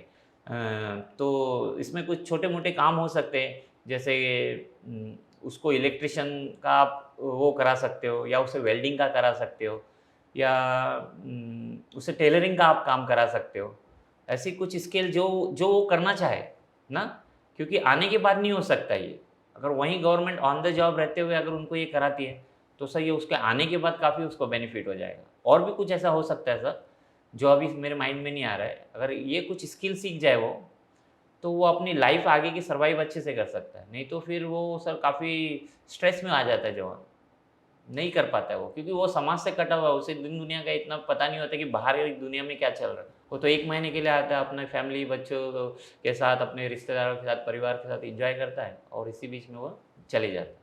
तो दुनिया से वो काफ़ी कटा हुआ है और फिर ऐसी जगह में रह रहा है जहाँ सब कुछ ही कटा हुआ है। तो वो नहीं समझ पाता है, यहाँ आने के बाद वो इस दुनिया को नहीं समझ पाता है। सर, आपने जो बात बोली है वो मेरे दिल में काफ़ी गहरी उतरी है। मैं सरकार से भी एक निवेदन करना चाहूँगा इस चैनल के माध्यम से कि जब जवान सेना में है, जब उसकी ऑन ड्यूटी है, उस टाइम पे कुछ ना कुछ ऐसे स्किल्स के कोर्सेज़ करवाए जाएँ, जिनसे उनकी स्किल डेवलपमेंट जो है, उनकी स्किल डेवलप हो सके। जिनसे उनकी स्किल डेवलप होगी तो वो रिटायरमेंट के बाद की अपनी लाइफ़ को अपनी स्किल के सहारे अच्छे से जी सकें। और सर, मैं आपको यकीन दिलाता हूँ, मैं अपनी तरफ से भी पूरी कोशिश करूँगा कि एक ऐसा कुछ सिस्टम जनरेट करूँ, क्योंकि मेरा स्किल डेवलपमेंट का ही पूरा-पूरा चैनल है। जितने भी मिलिट्री के जवान हैं जो रिटायरमेंट के बाद में अगर कोई स्किल सीखते हैं हमसे, हम उनसे एक पैसा चार्ज नहीं करेंगे। हम उनको पूरी स्किल सिखाएँगे जो भी वो सीखना चाहते हैं। अभी काफ़ी सारे स्किल्स प्रोग्राम और हमारे पोर्टल में जुड़ने वाले हैं। हमारे जो ये बास्केट है उसके अंदर आने वाले हैं और वो सारे के सारे प्रोग्राम्स जो भी रिटायर्ड मिलिट्री से रिटायर्ड जो भी पर्सन होंगे, उन सब के लिए टोटली फ्री रहेंगे। अभी जैसे कि आप योगा टीचर हो, आपने काफ़ी टाइम से योगा सिखा भी रहे हैं और मैंने जैसे आपके कुछ वीडियोज़ देखे थे, जिसमें मैंने देखा कि योगा टीचर मैंने काफ़ी सारे देखे हैं, जो योगा सिखाते हैं, वो नॉर्मल बैठ कर के या कुछ गाइडेंस, इंस्ट्रक्शन, डायरेक्शन देते हैं, जो नॉर्मल एक ट्रेडिशनल योगा होता है, उस टाइप से सिखाते हैं। बट आपके योगा के अंदर मैंने देखा कुछ वीडियोज़ की जैसे कुछ रस्सियाँ भी लटकी हुई है, जैसे योगा कम वो मिलिट्री की ट्रेनिंग कुछ ज़्यादा ही लग रही थी मुझे। सर सर पहले जब मैंने स्टार्ट किया था तो मेरे पास 2 योगा टीचर ही आए। हाँ, वो भी जो आप आपने बोला ट्रेडिशनल योगा ही कर रहे थे। हाँ, तो जब मैं उनको रस्सियों पे लटका के मैं मतलब अयंगर योगा बोलते हैं इसे कि हाँ, प्रॉप्स के माध्यम से आपको जल्द से जल्द किसी आसन को अचीव कराया जाए, मतलब आपकी बॉडी ओपनिंग की जाए। तो मैं उसे करा रहा था, तो वो अपने पार्टनर को कान में बोल रहा है, अरे ये कौन सा वो योगा करा रहा है मुझे, हाँ। ना ये योगा करा रहा है कि कमांडो ट्रेनिंग करा रहा है। हाँ। तो मैंने सुन लिया। तो फिर उसके बाद वो नहीं आए फिर मेरे पास, हाँ। लेकिन फिर 4-6 महीने के बाद वापस घूम के आए। हाँ। बोले सर जो आप सिखा रहे हो ना, वही मार्क मतलब दुनिया वही कर रही है, हाँ। तो हम वापस आपको ज्वाइन करना चाहते हैं। हाँ। तो फिर वो वापस ज्वाइन किया और अभी तक है सर, 2-2.5 साल हो गया उनको मेरे पास। तो अभी तक है, मेरे एब्सेंट पे वही सब क्लास लेते हैं सर। तो है ऐसा, तो हमारा योगा काफ़ी डिफरेंट है सर। एक तो मेरा अपना ये सोचना है कि अगर मेरे पास कोई स्वस्थ आदमी आ रहा है जो चल के आ रहा है, हाँ। इसका मतलब वो ठीक है, तो फिर वो मेरे लिए उसका एज मायने नहीं रखता है। ओके। आप मेरे इंस्टा पे देखोगे तो मैं 67 के प्लस के आदमी को भी वही करा रहा हूँ। रस्सी पे लटका रहे हैं। हाँ, योगा और मतलब वो सेल्फ से चल रहा है सर। हैं? हाँ, और 18 इयर्स का स्टूडेंट भी वही कर रहा है। Great sir. और मतलब ये मैंने अभी जैसा आपको बताया था बीच में कि आपके एक स्टूडेंट है जो मेरे मिलने वाले हैं, और उन्होंने मुझे बताया कि सर जब योगा करवाते हो तो हम उसको इतना एंजॉय करते हैं कि वो अलग अलग प्रॉप्स यूज़ करते हैं उन चीज़ों के लिए। तो कई ऐसी चीज़ें जो हमको लगता है हम नहीं कर पाएंगे, वो उन प्रॉप्स की मदद से हमारी बॉडी इतनी फ्लेक्सिबल होने लग गई है कि अब हम उनको इजीली बिना प्रॉप्स के भी कर पा रहे हैं। जैसे ऐसे बहुत स्टूडेंट है ना सर, जो आज मेरे से काफ़ी मतलब फ्लेक्सिबिलिटी हो या स्ट्रेंथ के मामले में मेरे से आगे चले गए। हमारे कई लेडीज़ है जो कि ऐसा बैकवर्ड बेंडिंग में पीछे जाके ही सारे फ्लोर को टच कर रहे हैं ना, इतनी अच्छी उनकी वो हो चुकी है। और ये नहीं कि ये बैकवर्ड बेंडिंग हो रही, तो ये बैकवर्ड बेंडिंग यानी कि ये आपका आप अपने रेस्पेक्टिव सिस्टम पे काम कर रहे हो। क्योंकि जब हम पीछे जाते हैं तो क्या होता है, हमारा ये रिब केज ओपन होता है। Rib okay. केज ओपन होना यानी कि मेरा इंटरकॉस्टल मसल्स है जो बीच में, हाँ। इनका फैलाव होना, हाँ। इनमें स्ट्रेच आना। जब इनमें स्ट्रेच आता है तो जो अंदर हमारा लंग्स है उसको वॉल्यूम मिलता है।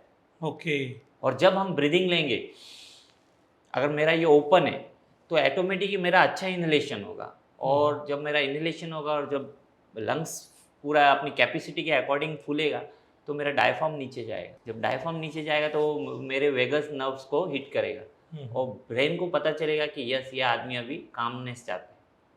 तो ये मतलब बॉडी ओपनिंग का ये काम होता है। सिर्फ बैक में गए टच हुआ ये तो एक फिजिकल दिखाई दे रहा है, लेकिन इंटरनली क्या चल रहा है तो ये उसके अकॉर्डिंग काम करता है सर। सिर्फ आसन है तो सिर्फ ये नहीं कि शरीर को मोड़ना तोड़ना ना, वो उसके जरूर उसके बेनिफिट अंदर चल रहे हैं। जैसा किसी को डायबिटीज़ है तो हम बोलते हैं उसको कि आप मंडूकासन कीजिए या आप वक्रासन कीजिए। तो जब हम ये मंडूकासन या वक्रासन बोलते हैं तो इसके पीछे साइंस है कि जब मंडूकासन में बोलते हैं तो जब हम ऐसे हाथ रख के ऐसे फॉरवर्ड बेंडिंग करते हैं तो हमारे पैनक्रियाज है जिसमें से इंसुलिन निकलता है, उस पर एक प्रेशर जनरेट होता है। ओके। तो धीरे धीरे वो जो ग्रंथि आज तक अपना वर्किंग थोड़ा कम कर दिया था तो वो एक्टिव होने लगती है। ओके। और जब हम ट्विस्टिंग करते तो वो ऐसे स्ट्रेच हो रही है ना, तो वो एक बार हम उस पर प्रेशर जनरेट कर रहे हैं, एक बार उसको स्ट्रेच कर रहे हैं, तो धीरे धीरे उसकी Expand हो रही एफिशिएंसी है। बढ़ रही है। हाँ, उसका वर्किंग आवर्स बढ़ते जा रहे हैं। ओके। ऐसा ऐसा है, पीछे साइंस है। तो ये साइंस हमारे ऋषि मुनि बहुत पहले समझ चुके थे, तो वो आज लोगों को पता चल रहा है। सर आप एक फौजी थे, अभी आप एक योगी हैं। सर तो एक फौजी से लेकर के योगी तक की ये जो जर्नी आपने की, इसमें काफ़ी उतार चढ़ाव भी आपने देखे हैं। आजकल के जो युवा हैं वो जिम वगैरह भी जाते हैं बराबर, ताकि बॉडी शॉडी बने, डोले शोले बने। काफ़ी लोग ऐसे जिनका रुझान आजकल जिम से ज़्यादा योगा की तरफ होता जा रहा है। तो योगा और जिम में एग्जैक्ट कुछ डिफरेंस है या दोनों ही बॉडी के लिए ही है, तो कोई खास फर्क नहीं पड़ता, चाहे योगा करें चाहे जिम करें?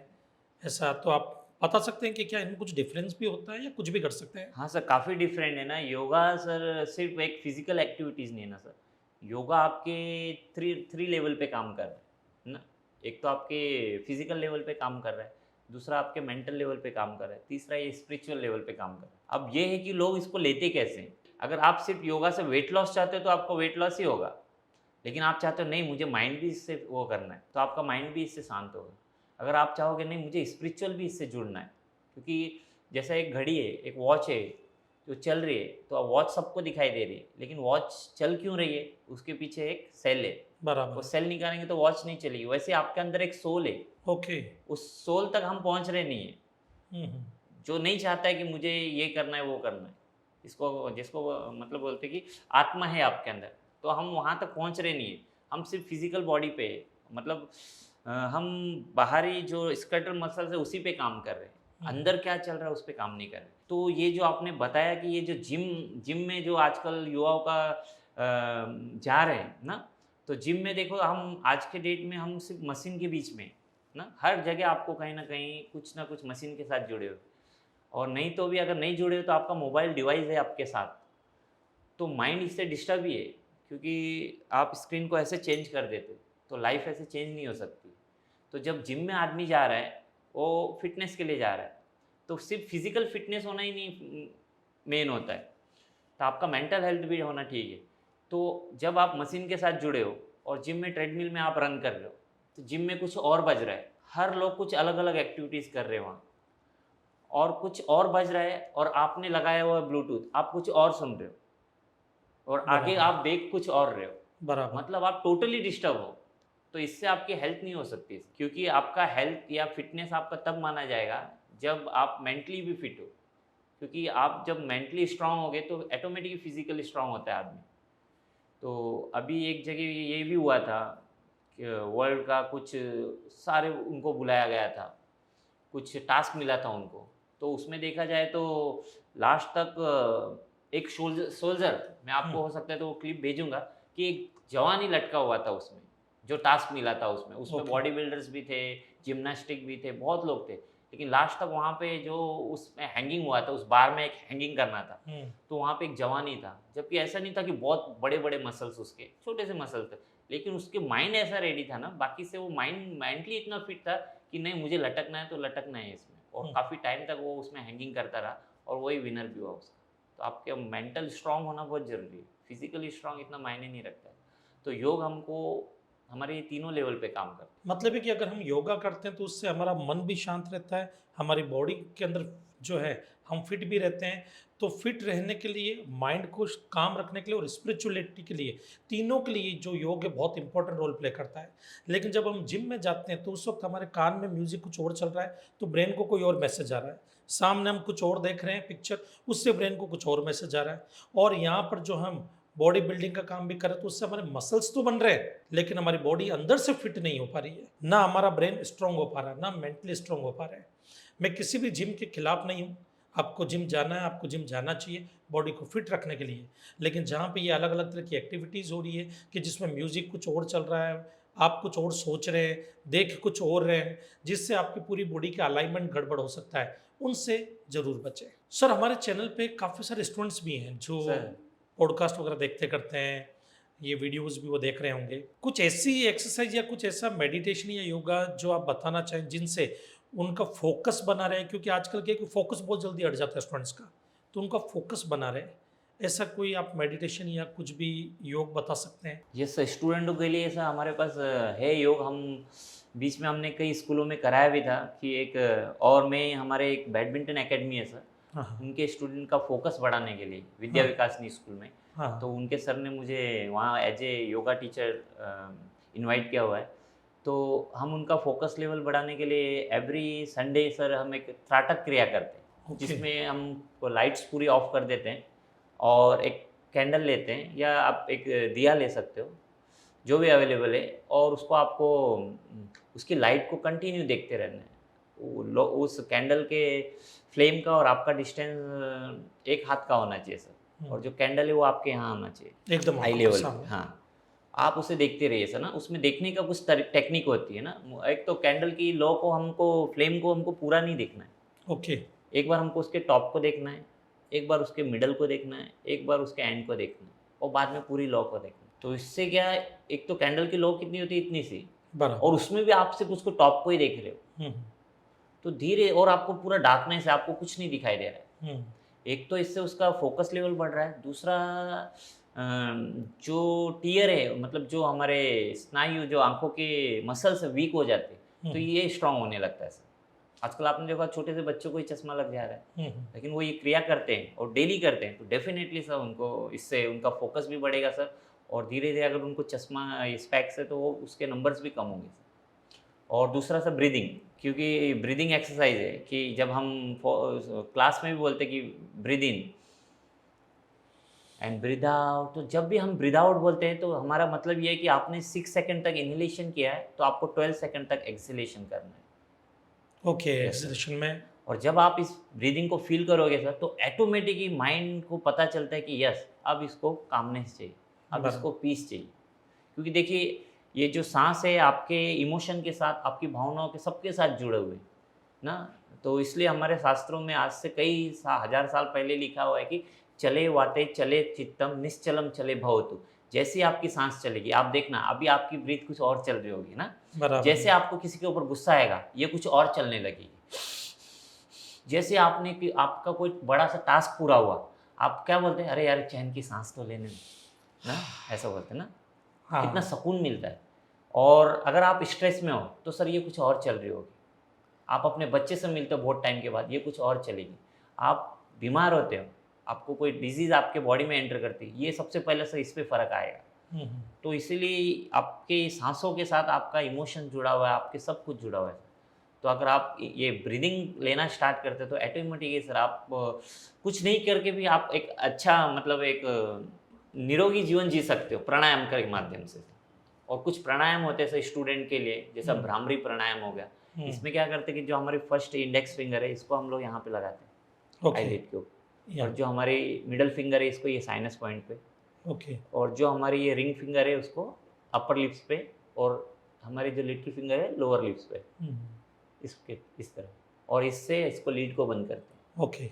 और अभी आपको दोनों जॉ के बीच में हल्का सा गैप करना है, क्योंकि जो हम ब्रीद इन करेंगे, ब्रीद इन इनहेलेशन नोस्टल, और आपको फिर हनी बी का साउंड क्रिएट करना है, माउथ क्लोज, जॉ के बीच में गैप, कुछ ऐसे होता है।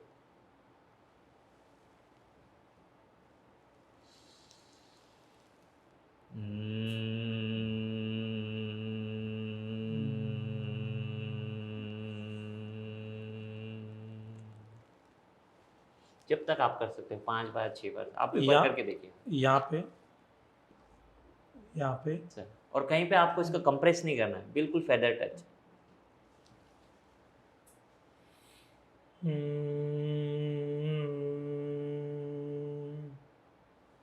सर आप डेली कीजिए इसे मॉर्निंग के समय, भ्रामरी प्राणायाम। भ्रामरी प्राणायाम से, और एक अनुलोम विलोम से। अनुलोम विलोम, भ्रामरी प्राणायाम और त्राटक, ये तीनों ही स्टूडेंट्स के लिए बहुत ही बढ़िया है, जिससे आपका फोकस बढ़ेगा।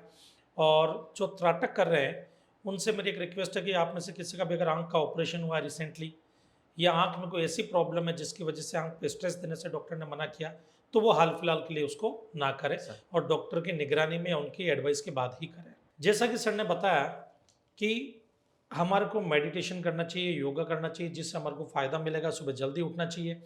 एक बात मैं आप सबको बताना चाहूँगा कि जैसे हम ABCD देखते हैं, उसमें B आता है, फिर C आता है, फिर D आता है। हम जन्म लेते हैं, वो बर्थ है, B फॉर बर्थ, और एक दिन हमारी डेथ हो जाती है, D फॉर डेथ। उसके बीच में एक C है, C का मतलब होता है चॉइस। आपको चॉइस करना है कि आपको अपनी ज़िंदगी को कैसे जीना है, हेल्दी लाइफ जीनी है या मुश्किल, स्ट्रेस और एंजाइटी से जूझते हुए अपनी ज़िंदगी को जीना है, ये आपके हाथ में है। तो अपने C4 चॉइस को आप खुद चूज़ करें। सर एक और सवाल है मेरा स्टूडेंट्स को लेकर के, ये काफ़ी सारे स्टूडेंट्स मुझे अक्सर पूछते हैं, सर हमको रात में पढ़ना चाहिए या सुबह में जल्दी उठ करके पढ़ना चाहिए। तो कई बार तो मैं उनको बोलता हूँ, भाई जब आपको पढ़ना हो, अब एग्जाम सर पे, जब आपका मन करे तब पढ़ो। रात में मन करे रात में पढ़ो, दिन में मन करे दिन में पढ़ो, सुबह में जल्दी उठ करके पढ़ना हो सुबह जल्दी उठ करके पढ़ो। लेकिन कई बार मैं स्टूडेंट्स को बोलता हूँ कि रात को पढ़ना फ्यूचर के लिए या लॉन्ग टर्म के लिए नुकसानदायक हो सकता है। बट मैं आज ये जानना चाहता हूँ कि क्या रात में पढ़ना और सुबह जल्दी उठ करके पढ़ना, इनमें कोई फ़र्क है या हकीकत में कोई फ़र्क नहीं है, कभी भी पढ़ो चलेगा, कोई प्रॉब्लम नहीं है? नहीं सर, प्रॉब्लम कोई इसमें ये नहीं कि आपको आज दिखाई देगा, हाँ। है ना। ये प्रॉब्लम है कि आपको लॉन्ग टर्म के बाद दिखाई देगा, क्योंकि रात हमारे सोने के लिए बनाई हुई है ना। तो जो सोना है ये हमें बोलते हैं कि 8 9 10 बजे तक सो जाना चाहिए, लेकिन आज की जो जनरेशन है ये क्या कर रही है, रात को पढ़ रही है। तो जब ये रात को पढ़ रहे हैं तो डेफिनेटली ये रात को कॉफ़ी भी मंगाएंगे, नींद आ रही है, कॉफ़ी लाए तो फिर बिस्किट भी होगा या नट्स होंगे ना। और तो और अगर और कोई ज़्यादा जिसको भूख लग रही है तो रात को कोल्ड ड्रिंक भी आ रहा है ना, स्विगी जोमेटो है आजकल, तुरंत आपको होम डिलीवरी हो जाए, पिज़्ज़ा भी आ रहा है। तो जिस समय मेरी बॉडी हीलिंग प्रोसेस में, क्योंकि दिन भर तो मैं इसको यूज़ कर रहा हूँ, तो ये भी एक मशीन है, आपने दिन भर यूज़ किया तो इसको थोड़ा रेस्ट करने दो, इसको भी रेडी होने दो। लेकिन नहीं, आजकल की जनरेशन इसको रेडी ही नहीं होने दे रही और ये रात को भी मंगा के खा रहे हैं। तो मैं इनसे सबसे ये बोलूँगा कि आप रात को ना पढ़ के, अगर आपको पॉसिबिलिटी है कि आपके घर में इतनी सुख सुविधा है कि आप रात को नहीं जग के मॉर्निंग में जग सकते हो, तो आप मॉर्निंग में जगिए, क्योंकि जिस समय आप ये बोलते हैं ब्रह्म मुहूर्त, योग में ना हमारे शास्त्रों में लिखा है ब्रह्म मुहूर्त, आप अगर ब्रह्म मुहूर्त में उठ के पढ़ाई कर रहे हो तो वो पढ़ा हुआ बोलते हैं कि आप भूल नहीं सकते हो। और उस समय वातावरण में काफ़ी पॉजिटिव एनर्जी होती है, जो 3:30 या 3:45 के आसपास ये स्टार्ट होता है, 5 o'clock का। तो इसमें पढ़ा हुआ एक तो आप तो भूलोगे नहीं, और दूसरा है कि आपको दिन भर ऐसा फ्रेशनेस फील होगा। अगर आप रात को जग रहे हो और दिन में कितना भी सो लो आप, लेकिन आपको फ्रेशनेस बॉडी फील नहीं कराएगी।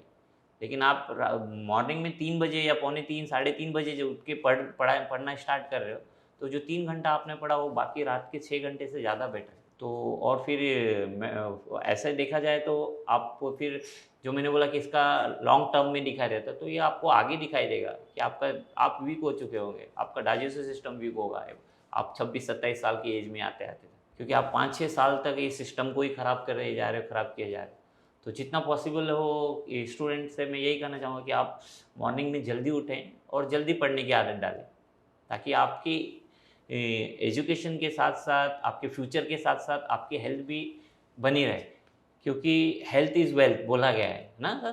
तो और जब ये समुद्र मंथन हो रहा था, तो आपने देखा होगा जब खींच रहे थे यहाँ से, तो उसमें से हर चीज़ निकल रही थी। तो अगर बराबर। आपको देखने को मिलेगा तो उसके पीछे लॉजिक ये है कि लक्ष्मी माता बाद में निकली है, पहले हमारे धन्वंतरी जी ऊपर आए हैं ना, पहले धन्वंतरी आए, हाँ। फिर लक्ष्मी आए। तो कहीं ना कहीं उससे ये मैसेज पास होता है कि लाइफ में आपका हेल्थ होना अच्छा है, वेल्थ आप कमा सकते हो। अगर आपने वेल्थ कमा लिया और हेल्थ नहीं है तो फिर उसका भी कोई मीनिंग नहीं है। बराबर है। तो आपको दोनों पे फोकस होना चाहिए। और एक मैसेज मैं और यहाँ पास करूँगा कि जब जब आप सोचोगे कि 24 आवर्स होते हैं एक दिन में, तब तब आप कुछ अपने लिए टाइम नहीं निकाल सकते। जैसे आप सोचोगे कि नहीं 23 आवर्स ही होते हैं, तो 1 घंटा आप अपने लिए निकाल सकते हो। और अगर आप 1 घंटा अपने लिए आज निकाल रहे हो, आज अपनी बॉडी को आप कष्ट दे रहे हो, मतलब जो किसी भी माध्यम से, एक्सरसाइज वगैरह या एक्सरसाइज कुछ के भी माध्यम करके। से, तो ये आपको आने वाले फ्यूचर में कष्ट से बचाएगा सर, डेफिनेटली बचाएगा सर। मेरे पापा अभी 91-92 ईयर्स के सर, आज भी वो फिट है ना, उनको ना शुगर है, ना बीपी है, ना नी पेन, ना जॉइंट्स पेन, कहीं कोई पेन नहीं है, बिल्कुल स्वस्थ है। क्यों? उनकी एक्टिविटीज़ है सब ऐसे, तो उन्होंने अपने आप को संभाल के रखा। एक बार उनके नी में कुछ बाथरूम में फिसल के गिरे, तो उनका एक्सरा निकाला था, तो डॉक्टर उनकी एज और एक्सरा को देख के हैरान है सर कि इतनी एज के आदमी का ऐसा इतना आज अभी तक इतना घुटना ऐसा इतना अच्छा कैसे दिखाई दे रहा है। हाँ। कई बार पूछा, सर अंकल आपकी एज क्या है, अंकल आपकी एज क्या है? वो हैरान हो गया था। तो अगर आप अपने आप को फिट रखते हो तो सर डेफिनेटली आपका जो हम बूढ़ा सब कुछ हम हमारे ओल्ड एज के लिए कर रहे हैं बराबर है। ना, वेल्थ कमा रहे बाद में पूरा वेल्थ लेके जाके डॉक्टर को दे रहे हैं, हाँ। बाबा तू ठीक कर दे अब, तू ठीक कर। तो क्यों ना आज ही से हम 1 घंटा अपने लिए निकालें और इस बॉडी पे काम करें ना। हाँ। अगर आपका ये शरीर जो मुझे रिप्रेजेंट कर रहा है कहीं पे भी ना, हाँ। तो जैसा है, अगर ये उससे आप इसको मेंटेन कर, आपको नेचर ने दिया ये शरीर, और आप इसको खराब किए जा रहे हो ना। और ये आपको कब पता चलता है? जब आपको डॉक्टर बोलता है सही कि है। सही अब आप कुछ कर लो, तब आप जिम भी जाओगे, आप अपने लिए टाइम भी निकालोगे, आप योगा भी करोगे, सब कुछ करोगे। लेकिन जब तक डॉक्टर बोलता नहीं या वो कंडीशन में आप पहुंचते नहीं हो, आप सोचो कि 24 घंटा है। जैसे डॉक्टर ने बोल दिया, आपको अपने आप 4-4 घंटा आप निकालने लोगे। क्यों? क्योंकि अभी आपको लाइफ जीना है। ये बहुत होता है सर, मेरे पास भी कई आते हैं, डॉक्टर ने बोला है, डॉक्टर ने बोला। मैं बोला डॉक्टर ने बोला है, उसके पहले आपको नहीं लगा ऐसा कि सही आप है। एक्सेल से डबल एक्सेल, ट्रिपल एक्सेल पे आ गए हो, या आपको ये हार्ट का हो गया, बाईपास हो गया, ये हो गया। तो ये सब आपको पहले नहीं, सर टाइम ही नहीं मिल रहा था अपने लिए। तो टाइम नहीं मिल रहा था, अभी कैसे मिल गया? अभी सर निकाल रहे टाइम, क्या करें, हमने ये छोड़ दिया, वो छोड़। आपने पहले क्यों नहीं छोड़ा? हेल्थ इज़ वेल्थ है सर ना। मैं जैसा फिट गया था उससे ज़्यादा फिट होके मैं आ गया, और जिस कमर को लेके मैं भर्ती हुआ था, जिस वेट को लेके भर्ती हुआ, इतने साल में मैंने उसको भी मेंटेन करके ही रखा। तो मैं यही बोलूँगा कि आप जहाँ भी रहो अपने लिए समय निकालिए, क्योंकि अगर आप योग कर सकते हो तो बहुत ही अच्छी बात है, क्योंकि इसमें कुछ आपको मशीन की आवश्यकता नहीं है ना। बराबर आप है। जहाँ भी एक बेडशीट बिछा के आप योग कर सकते हो, कुछ नहीं तो आपने सन सैल्यूटेशन कर लिया ना। बराबर है। सूर्य नमस्कार को डिज़ाइन ऐसा किया गया है सर कि इसमें 12 आसन है, और ओके। इसमें आपकी डेली रूटीन की लाइफ में आपका कोई बैकवर्ड बेंडिंग नहीं होता है। हाँ, और आज का जनरेशन का सब काम डेस्क पे चल रहा है। बराबर तो है। धीरे धीरे मसल्स हो। और जो जनरेशन है ये 40-45 तक आने तक ऐसी हो जाएगी सर। हाँ, हाँ। और धीरे धीरे अगर ऐसे ही रहा तो इंसान फिर से अपनी जो छोट हाँ जहाँ से शुरू हुआ वहीं हाँ पे जाना जहाँ से शुरू हो जाएगा। शुरू हुआ तो वहीं पे पहुंच जाएगा। हाँ, तो इसलिए योग में भी हमेशा बोलता है कि स्पाइन स्ट्रेट करके बैठो। स्पाइन हाँ। ये आपकी पर्सनैलिटी को दिखाता है बराबर ना, है। ये आपके व्यक्तित्व को दर्शाता है। ये आप सिर्फ इसके पीछे ये नहीं है, ये तो है ही है। इसके पीछे ये है कि अगर आप आज से स्ट्रेट होके बैठ रहे हो हाँ, तो क्या धीरे धीरे आपने देखा जैसे जैसे ओल्ड एज होती है तो ग्रेविटी हमको खींचते खींचते खींचते खींचते बिल्कुल ऐसे लेके आते हैं। लेकिन हाँ। आपको माइंड में अगर आज है कि मुझे स्ट्रेट होके बैठना है तो बराबर। आपकी एज कितनी भी हो जाए आप झुकोगे नहीं, हाँ, आप स्ट्रेट ही रहोगे। और दूसरा सिस्टम इसके पीछे कि आपका नर्व सिस्टम कनेक्ट है बराबर है। ना, आपकी स्पाइन से ही सब कुछ गया हुआ है, यहाँ वहाँ हाँ। यहाँ वहाँ। आपके ब्रेन को मैसेज भी स्पाइनल कॉर्ड से होते हुए जा रहा है। तो आपकी स्पाइन हेल्दी इसलिए बोलते हैं कि वो बैकबोन था उसका ना, बोलते हैं कि वो फलाना व्यक्ति उसका बैकबोन था हाँ। और उसके बैकबोन पे अटैक हो गया ना। तो वो इसलिए बोलते हैं कि हमारे स्पाइन ही हमारे जीने का सहारा है। बराबर है। हमारी स्पाइन ने ही हमको खड़ा रखा हुआ है ना। मेरे पैर चलने के लिए, मुझे खड़ा रखने के लिए मेरे पैर नहीं है बराबर ना। है। अगर मेरे पैर है लेकिन मेरे स्पाइन में कुछ हो गया तो मैं चल नहीं सकता हूँ। हाँ। इसलिए स्पाइन बहुत इंपॉर्टेंट है ना सर। तो दोस्तों, अगर आपने अभी अपने शरीर को संभाला तो बुढ़ापे में आपका शरीर आपको संभालेगा। कई बार ऐसा भी होता है कि काफ़ी सारे जो स्टूडेंट्स होते हैं मेरे, और काफ़ी सारे मेरे क्लाइंट्स भी होते हैं, उनको जब मैं कई बार बोलता भी हूँ कि सुबह जल्दी उठा करो, तो बोलते हैं कि सर कितनी आदतें सुधारोगे आप हमारी, ये एक आदत बुरी हो तो सुधारें। बोले हमको लेट सोने की आदत है, मोबाइल देखने की आदत है, और कई बार ऐसा होता है कि हम काम भी नाइट में ही बैठ करके करते हैं। इवन आप मानेंगे नहीं सर, कई कई तो मेरे जो फैकल्टीज जब शूट करने के लिए आते हैं वो शूट भी बोलते हैं सर नाइट में हम शूट करेंगे ज़्यादा बेटर रहेगा, सर नाइट में आ जाएंगे शूट करने के लिए। वो 3-3 घंटा नाइट में शूट करते हैं, वो सब करते हैं। मैं उनको बोलता हूँ भाई सुबह जल्दी उठा करो, जल्दी उठा करो। अरे नहीं सर, सुबह जल्दी नहीं उठा जाता है। कोई भी एक आदत हमको छोड़नी है वो हम छोड़ देंगे, बट सारी आदतें मत सुधारो हमारी। तो सर आप मुझे ये बताइए कि अगर किसी को कोई एक आदत छोड़नी हो, जैसे मैं आपको कुछ बुरी आदतें बताता हूँ जो जनरली आजकल के स्टूडेंट्स में होती है, जैसे कि एक तो एक्सरसाइज नहीं करते हैं, मेडिटेशन करने एक्सरसाइज करने के लिए टाइम नहीं मिलता है। दूसरा कई ऐसे जिनसे 8-9 बजे से पहले जागा नहीं जाता है, रात को भले आप जगा दो, रात में पार्टीज करना होता है, बराबर है, मोबाइल्स वगैरह देखना, रील्स देखना, ये होता है। तो इनमें से अगर कोई एक आदत आपको छुड़वानी तो कौन सी आदत छोड़नी चाहिए उनको? सर इनमें तो मैं ये बोलूँगा कि जैसे एक संस्कृत में एक श्लोक है कि एक ही साधे सब सदै। तो माने कि अगर आपने अपनी एक चीज़ सीधी कर ली, अच्छी कर ली, यानी कि उसमें फॉर एग्जांपल लेता कि मैं हमेशा लाइफ में डिले चलता हूँ और चीज़ों का जो टाइम पे एंजॉयमेंट नहीं कर पा रहा हूँ मैं। बराबर। तो अगर मैं मॉर्निंग में जल्दी उठता हूँ तो इससे मेरा क्या सिस्टम सही तरीके से काम करेगा। बराबर है। तो जैसे एक पेड़ है ना, हमें उसके हर लीव्स को पानी नहीं दे रहे बराबर ना, है। हम उसकी जड़ को पानी दे रहे हैं। बराबर है। हम अगर रूट पे काम कर रहे हैं तो ऑटोमेटिकली वो प्लांट फल फूलेगा। वैसे अगर आप मॉर्निंग में जल्दी उठ रहे हो तो मॉर्निंग में जल्दी उठना यानी कि आपका जो रूटीन है वो डिस्टर्ब नहीं होगा। अगर आप मॉर्निंग से डिस्टर्ब हो तो डेफिनेटली आप रात को बिस्तर तक जाने तक ही ऐसे ही बेचैन होगे, आप अपनी किसी भी चीज़ का एंजॉय नहीं कर पाओगे। हाँ, आप लेट उठे, सपोज आप लेट उठे, बराबर। भले आप 5 मिनट लेट उठे, 10 मिनट लेट उठे, तो उसके बाद क्या होगा, आप अगला सोचने लगोगे। आप ब्रश कर रहे हो, आप सोच रहे हो ब्रेकफास्ट का, आप ब्रेकफास्ट के टेबल पे बैठे हो, आप सोच रहे हो ऑफिस का, आप ऑफिस में जा रहे हो, आप सोच रहे हो कि काम ही नहीं किया मैंने, और जो नया टास्क काम मिला उसके आप और होपलेस हो गए, या और वो हो गए, चिड़चिड़ हो गए, स्ट्रेस, आपके अंदर कॉर्टिसोल हार्मोन्स रिलीज हो जाए, ये आपको पता नहीं चल रहा। लेकिन धीरे धीरे धीरे ये सब हमें वीक करता है।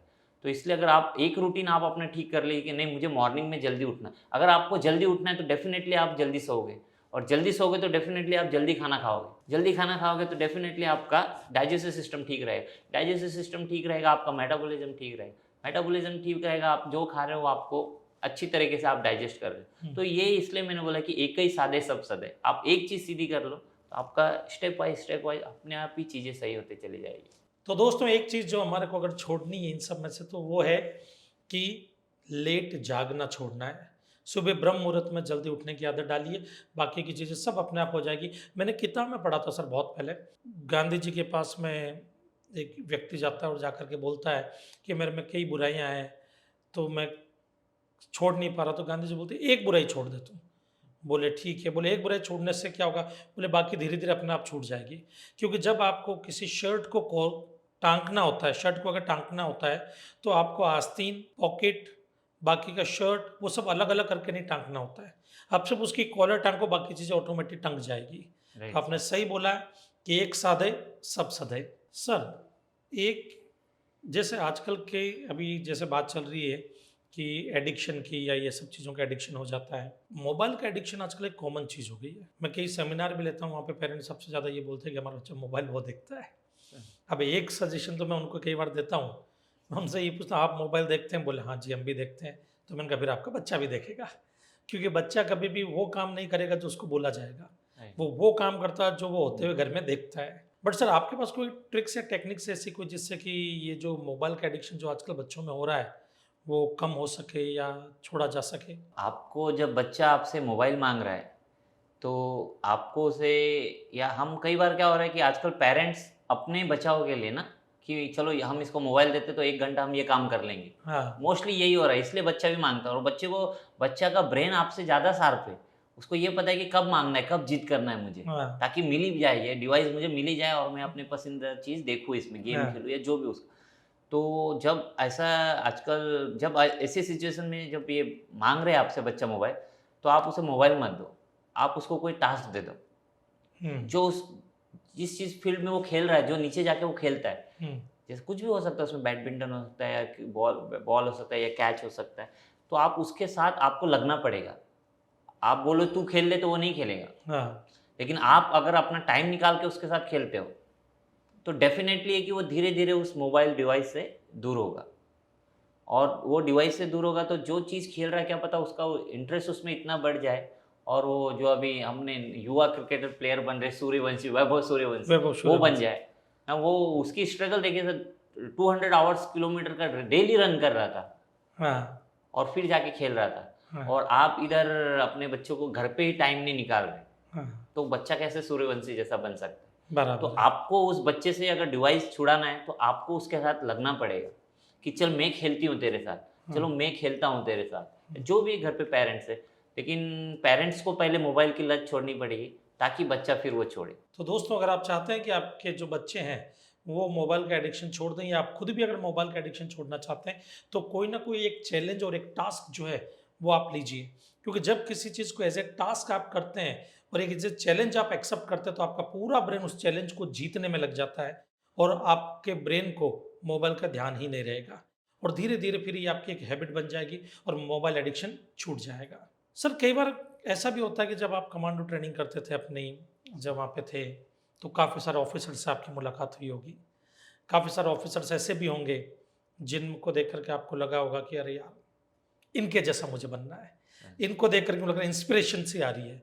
तो कोई ऐसे ऑफ़िसर जिनके बारे में आप बात करना चाहेंगे या बताना चाहेंगे हमारे को? हाँ सर, मैं बताना चाहूँगा, जब मैं एनएसजी में था, तो वहाँ एक हमारे टीम कमांडर साहब थे उस समय, और बाद में वो स्क्वाड्रन कमांडर बने वहाँ पे।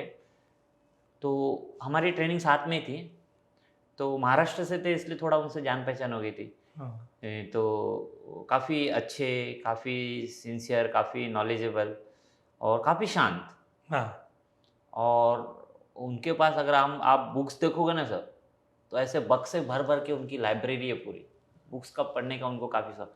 तो वहाँ तो मैं उनके साथ था, हुँ, काफ़ी कम समय के लिए था, ट्रेनिंग में था, लेकिन मेरी उनसे बात होती रहती थी।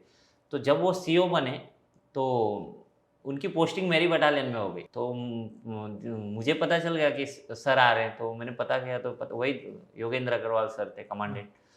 तो फिर वो पलटन में आए, तो उनको पता चल, मैं मिला उनको, तो हाँ। बोले अरे तू इधर किधर? तो उनको मुझे देख के और मुझे उनको देख के काफ़ी खुशी हुई।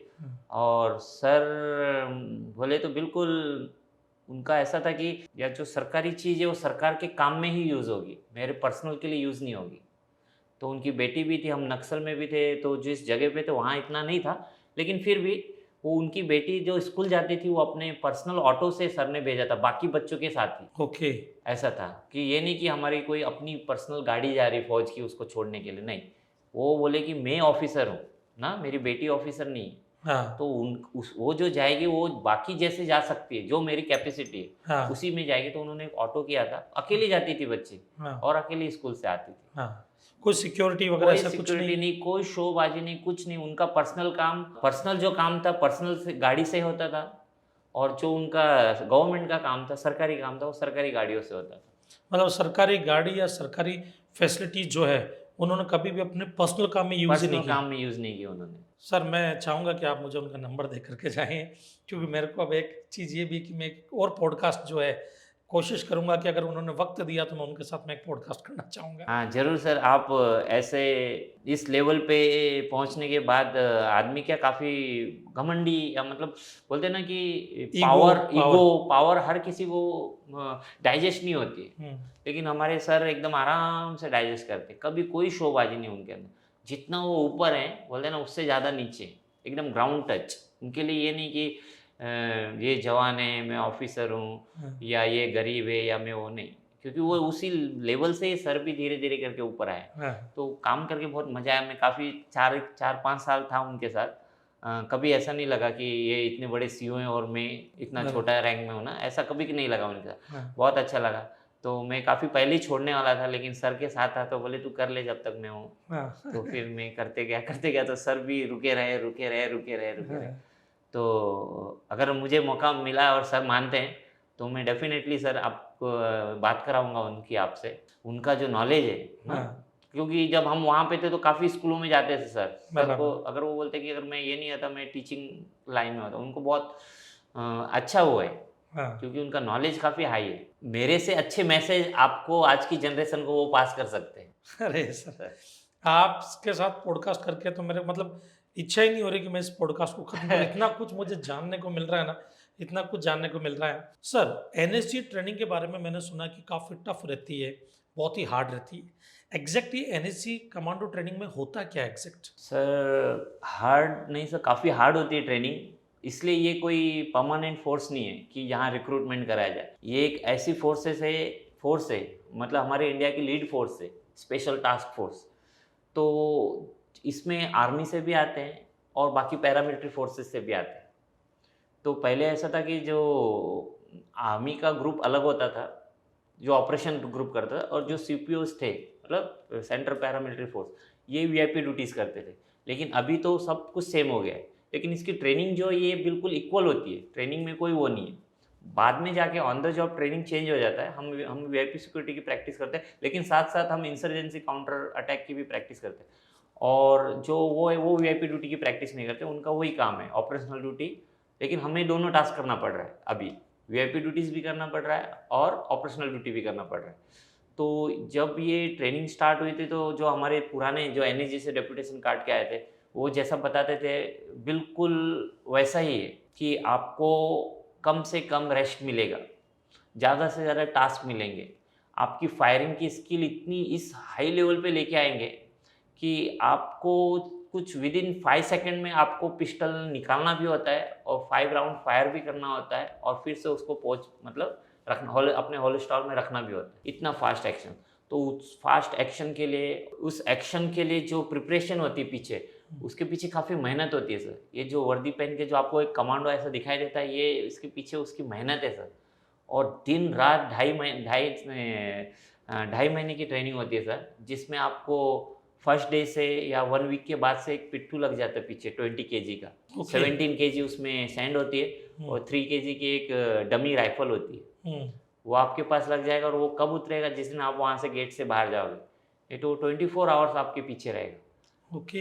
हाँ, तो जब हमने स्टार्टिंग में वो लगाया तो हमें इतना हैवी लगता था कि बॉडी पीछे जाती थी ऐसे, हाँ, वो कंधे छिल जाते थे। और जब लास्ट में ऐसा हो गया कि वो पिट्ठू लगा के हम रन करते थे कि हुँ, कौन मैस में या लाइन में जल्दी पहुंचेगा, हुँ, उसका वजन हमारे लिए खत्म हो गया, क्योंकि हमारा माइंड और बॉडी दोनों रेडी हो चुकी थी।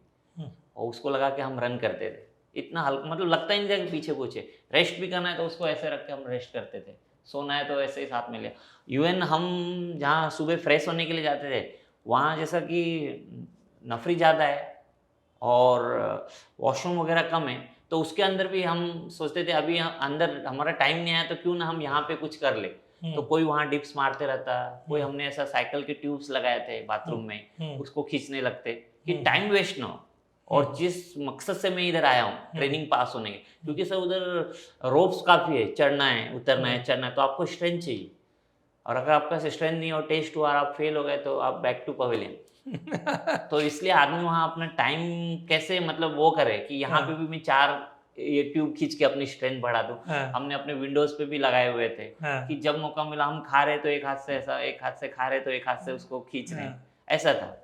क्योंकि वो अगर उस लेवल तक नहीं पहुँचे तो फिर वहाँ से वापस आना मतलब पलटन में फिर हँसी-मज़ाक का विषय बन जाना कि तू क्यों गया जब तेरे से नहीं होता था। तो आदमी वही है अपना नाम निशान के लिए तो फिर फ़ौज में जो चाहे जान चली जाए लेकिन नाम नहीं जाना चाहिए, ऐसा किस्सा होता एनएसजी कमांडो जो है सर, उनके बारे में सबसे पहले जो हम लोगों ने जाना था, समझा था, सुना था, वो तब सुना था जब ताज होटल पे हमला हुआ था। है। सर, तब उस टाइम पे हेलीकॉप्टर से एनएसजी कमांडो उतारे गए थे और जो वो सीन दिखाया गया था, जिस तरह से वो उतरे थे कि रस्सी जैसे पकड़ी और एकदम से नीचे, सर, तो मतलब इतना फास्ट कैसे, मतलब यूँ लगता है कि एनएसजी कमांडो जैसे फ़िल्मों में हम देखते हैं स्पाइडरमैन, बराबर वो एकदम से उछल-कूद करके एकदम से लैंड होता है कहीं ज़मीन पे, उस तरह से।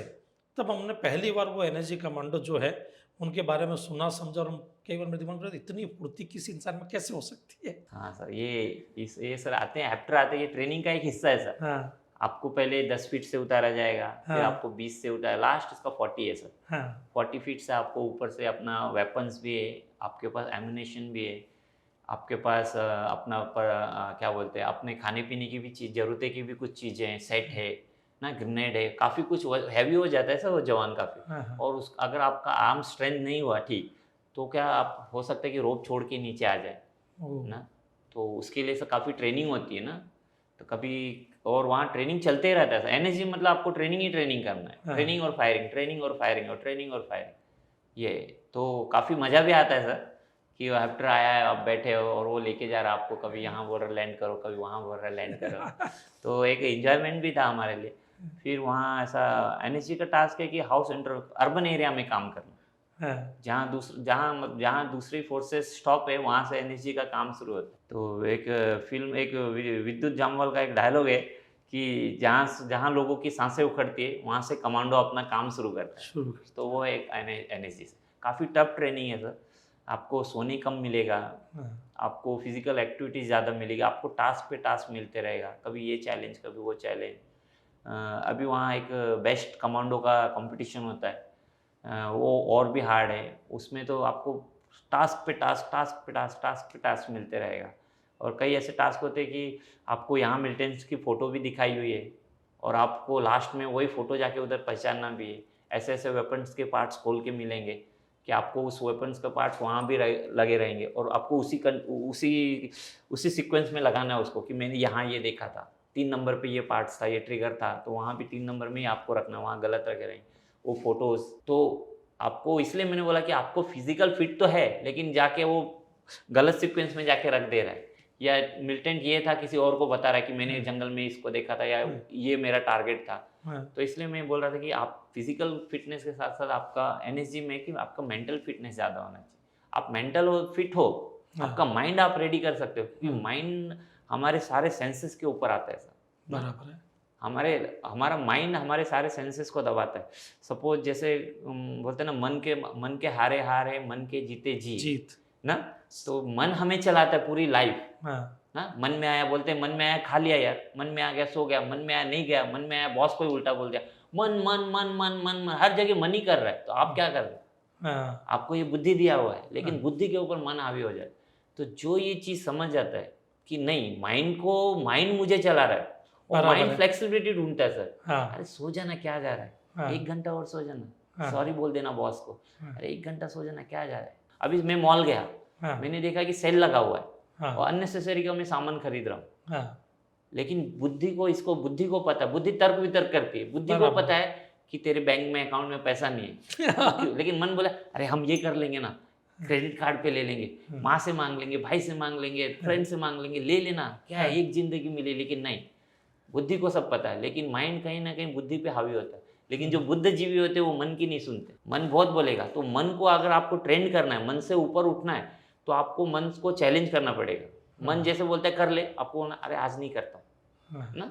कल कर लेंगे यार। हाँ, जैसे-जैसे आप मन के साथ बात करते रहोगे, हाँ, मन भी हमारा है, आप माइंड के साथ बात करते रहोगे, तो धीरे-धीरे माइंड का आपको नहीं बोलेगा। उसको ये समझ में आता है कि ये तो सुनता नहीं है मेरी ना। सही है। हाँ, तो धीरे धीरे माइंड को ट्रेन करना है, तो उसको आपको ये नहीं, वो आपको अब तक चला रहा है, हाँ आप एक बार ये सोचो कि मैं माइंड को चला के देखता हूँ, हाँ मेरे जो थॉट्स आते, थॉट्स माइंड में आते, बराबर कि है। ब्रेन उस पर काम करना स्टार्ट कर, तो आपको जो थॉट्स आ रहा है, अगर आप इससे सोचना स्टार्ट करते हो, फिर हाँ हाँ नहीं यार कल कर लेंगे, तो धीरे धीरे माइंड फिर आपके कंट्रोल में आने लगता है ना। आपने देखा कि बहुत लोग सादे व्यक्ति होते, बहुत कुछ है लेकिन शोबाजी नहीं करते, उनका मन नहीं बोलता है कि तू दिखा, हाँ बोलता तो होगा ना, लेकिन वो Obviously. कभी नहीं दिखाते। जैसा हाँ। मैं हमारे सीईओ साहब की बात कर रहा था, हाँ कभी शोबाजी नहीं करते। तो वैसा ही है ये, माइंड को अगर जो चला रहा है, हाँ। बुद्धि अगर उसको चलाने लगी तो माइंड शांत हो जाता है, बराबर। अदरवाइज आपके सारे सेंसेस को मन हैवी हो जाते हैं। बराबर है। हाँ, तो यही एनर्जी ट्रेनिंग में हमने यही देखा कि मन बोलता है यार गिव अप करना है यार, 40 किलोमीटर कौन रन करेगा 40 हाँ। केजी के साथ, लेकिन बुद्धि बोल रही है भाई देख ले फेल हो गया तो पलटन में वापस जाना पड़ेगा, बेइज्जती होगी। कहीं ना कहीं हमको मन को दबा देना है हाँ ना, कि मन को हावी नहीं होने देना अपने ऊपर, हाँ कि नहीं यार आराम कर लूँगा, आज मैं अगर आराम कर लिया तो मेरा जो रिजल्ट बन रहा है वो फेल का होगा, और एक बार फेल मतलब आपको वापस पलटन में जाना मतलब बेइज्जती मतलब जब तक जॉब करोगे सर नीचे करके नौकरी करना पड़ेगा। बराबर। हाँ, तो ये अगर आपने मन को अपने कंट्रोल में कर लिया तो आप आगे निकल सकते। क्या बात है। इसीलिए हमारे ऋषि मुनि जो है वो सबसे पहले अपने मन को वश में करते थे। बहुत ही बढ़िया चीज़ बोली सर आपने। सर एक रैपिड फायर जो है सर वो मैं आपके साथ में खेलना चाहता हूँ। कुछ सवाल होंगे, आपको माइक्रो सेकंड के अंदर उनका आंसर देना होगा, तभी मालूम चलेगा कि जो आंसर है वो दिल से निकल रहा है या दिमाग से निकल रहा है। सर मेरा पहला क्वेश्चन है कि सबसे ज़्यादा पावरफुल क्या है, योग या कमांडो ट्रेनिंग? दोनों सर, दोनों कैसे? दोनों ऐसे कि सर योग सिर्फ एक आसन करना योग नहीं है ना सर। योग में महर्षि पतंजलि का जो योग सूत्र बुक है उसमें उन्होंने पहले ही सूत्र दिया कि अथ योग अनुशासनम। अगर आपके अंदर अनुशासन नहीं है तो आप किसी चीज़ को अचीव नहीं कर सकते। तो पहले अनुशासन आएगा, और अनुशासन कैसे आएगा सर? योग करने से। योग में कैसे, सिर्फ योग नहीं है ना सर, ये अष्टांग योग है, इसके 8 पिलर है, यम नियम आसन प्राणायाम प्रत्याहार धारणा ध्यान समाधि। तो जब आदमी धीरे धीरे इस लेवल पे काम करता है और उसके अंदर अनुशासन आता है, तो उस अनुशासन आने के बाद वो जो कमांडो ट्रेनिंग इतनी हार्ड होती है सर, वो काफ़ी ईजी लगने लगती है। इसलिए मैंने बोला कि दोनों ही दोनों ही है। पावरफुल है। सर मॉर्निंग की एक ऐसी हैबिट जो हर स्टूडेंट्स को अडॉप्ट करनी चाहिए। ये सर सिंपल सा है कि आप स्टूडेंट को जल्दी उठना, यानी जिसे हम ब्रह्म मुहूर्त बोलते हैं, आप जल्दी उठिए और आप मेडिटेशन कीजिए। सबसे इंपॉर्टेंट क्या है, डिसिप्लिन या motivation?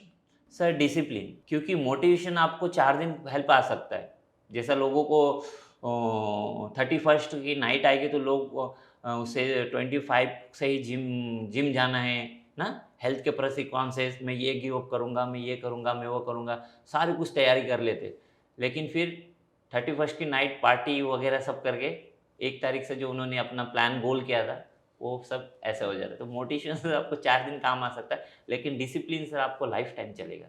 Sir international yoga day, अंतर्राष्ट्रीय योग दिवस, वो 21 जून को मनाया जाता है। अब मेरा अक्सर एक ऐसा रहता है कि मैं जब कभी भी किसी भी स्टूडेंट्स को कुछ बताता हूँ तो उसके पीछे कोई ना कोई लॉजिक जरूर रहता है। तो मैं एक लॉजिक आपसे ये जानना चाहता हूँ कि डेट जो वो 21 जून ही क्यों डिसाइड की गई है, और साथ में कोई एक ऐसा मैसेज जो आप हमारे ऑडियंस को देना चाहते हैं जो ये पॉडकास्ट देख रहे हैं, तो प्लीज़ वो मैसेज भी एक अच्छा सा मैसेज जो इनके लिए फ़ायदेमंद रहे। सर ये 21 जून का जो डेट है सर, ये ऐसे ही नहीं सिलेक्ट किया गया ना, इसके पीछे जो बैठे हुए थे काफ़ी बुद्धिजीवी व्यक्ति थे। जैसे कि बोलते कि अगर आप देखोगे कि 21 जून के बाद जो दिन है ये छोटा होता है और रात बड़ी, मतलब साल का सबसे जो ईयर्स का सबसे बड़ा दिन होता है ये 21 जून होता है। 21 जून के बाद दिन छोटा और रात बड़ी होने लगती। तो इसीलिए हमारे शास्त्र गीता में लिखा गया कि समत्तम योग उच्यते, मतलब किसी भी क्षेत्र में हमारा ये जो योग है ये सबसे बड़ा है, क्योंकि ये योग एक जीवन शैली है ना। तो इसलिए 21 जून का दिन निर्धारित किया है कि योग आपको ये कोई 2 शब्दों में 4 शब्दों में एक्सप्लेन करने वाली चीज़ नहीं है। इसे एक्सप्लेन करने के लिए साल छोटे पड़ जाएंगे, ये इतना बड़ा है। तो इसलिए 21 दिन का ये जो 21 जून का दिन था ये चुना गया था। कि मुझे आज पता लगा कि 21 जून क्यों चुना गया है। सर इतना मतलब सोच समझ करके इस दिन को डिसाइड किया गया। Yes. सर मेरा लास्ट सवाल है, क्योंकि देखो पॉडकास्ट तो खत्म करने की मेरी इच्छा हो नहीं रही है, बट समय की भी अपनी एक लिमिट होती है। मेरा एक अंतिम सवाल आपसे यही है कि जो हमारे सब्सक्राइबर हैं, उनको आप क्या मैसेज देना चाहेंगे? मेरी सबसे यही सबके लिए मेरा यही एक मैसेज है कि आप ये जो जाति धर्म ये सब भूल के अगर आप इस देश के हित के बारे में काम करोगे और अगर हमारा देश बचा रहेगा तो आपका धर्म अपने आप ही बचेगा। आप हमेशा आपको हमारे इस देश को सर्वोपरि रखना है। और दूसरा ये है कि आप अगर स्वस्थ हो तो आप अपने लिए भी काम कर सकते हो और इस देश के लिए भी काम कर सकते हो। तो स्वस्थ कैसे रहना, हम योग के माध्यम से रह सकते हैं स्वस्थ।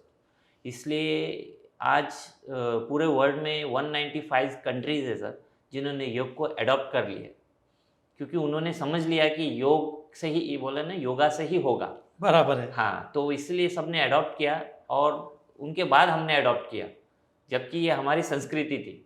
लेकिन जैसे फॉरेनर लोगों ने इसे अडॉप्ट किया तो लोगों को लगा यार वाकई में इसमें कुछ है। तो फिर धीरे धीरे आज तो ऐसा हो गया कि सर हर घर में योग है। तो लेकिन ये योग क्या सिर्फ सीनियर सिटीजन सोच रहे कि, मतलब बच्चे सोचते हैं कि सीनियर सिटीजन के लिए ही योग है, लेकिन ये योग नहीं है। ये योग एक जीवन शैली है। ये आपको जीना सिखाती है, ये आपको उठना सिखाती है, आपको बैठना सिखाती है, ये आपको अपने लिए टाइम कैसे निकालना, मतलब ये आपको हैप्पीनेस सिखाता है योग। ये पूरा मिला के एक योग बनता है सर। योग यानी जुड़ना। आप अपने आप के साथ जुड़ो, आप अपने जो कलीग्स है इनके साथ जुड़ो, या आप इस नेचर के साथ जुड़ो जो हमको इतना बिना मांगे कुछ इतना दे रहा है सर, ये नेचर ना। इसलिए जब मैं प्रेयर कराता हूँ तो मैं हमेशा बोलता हूँ surrender to God, surrender to nature. तो एक ने बोला सर नेचर के सामने क्यों सरेंडर करना है? तो मैंने बोला यार वो दाता है, दे रहा है हमको इतना ना, बिन मांगे दिए जा रहा है, वो इतना दिए जा रहा है कि उसकी सीमा नहीं है। और ऐसे ऐसे नेचर, प्रकृति के आगे झुकना क्यों नहीं चाहिए?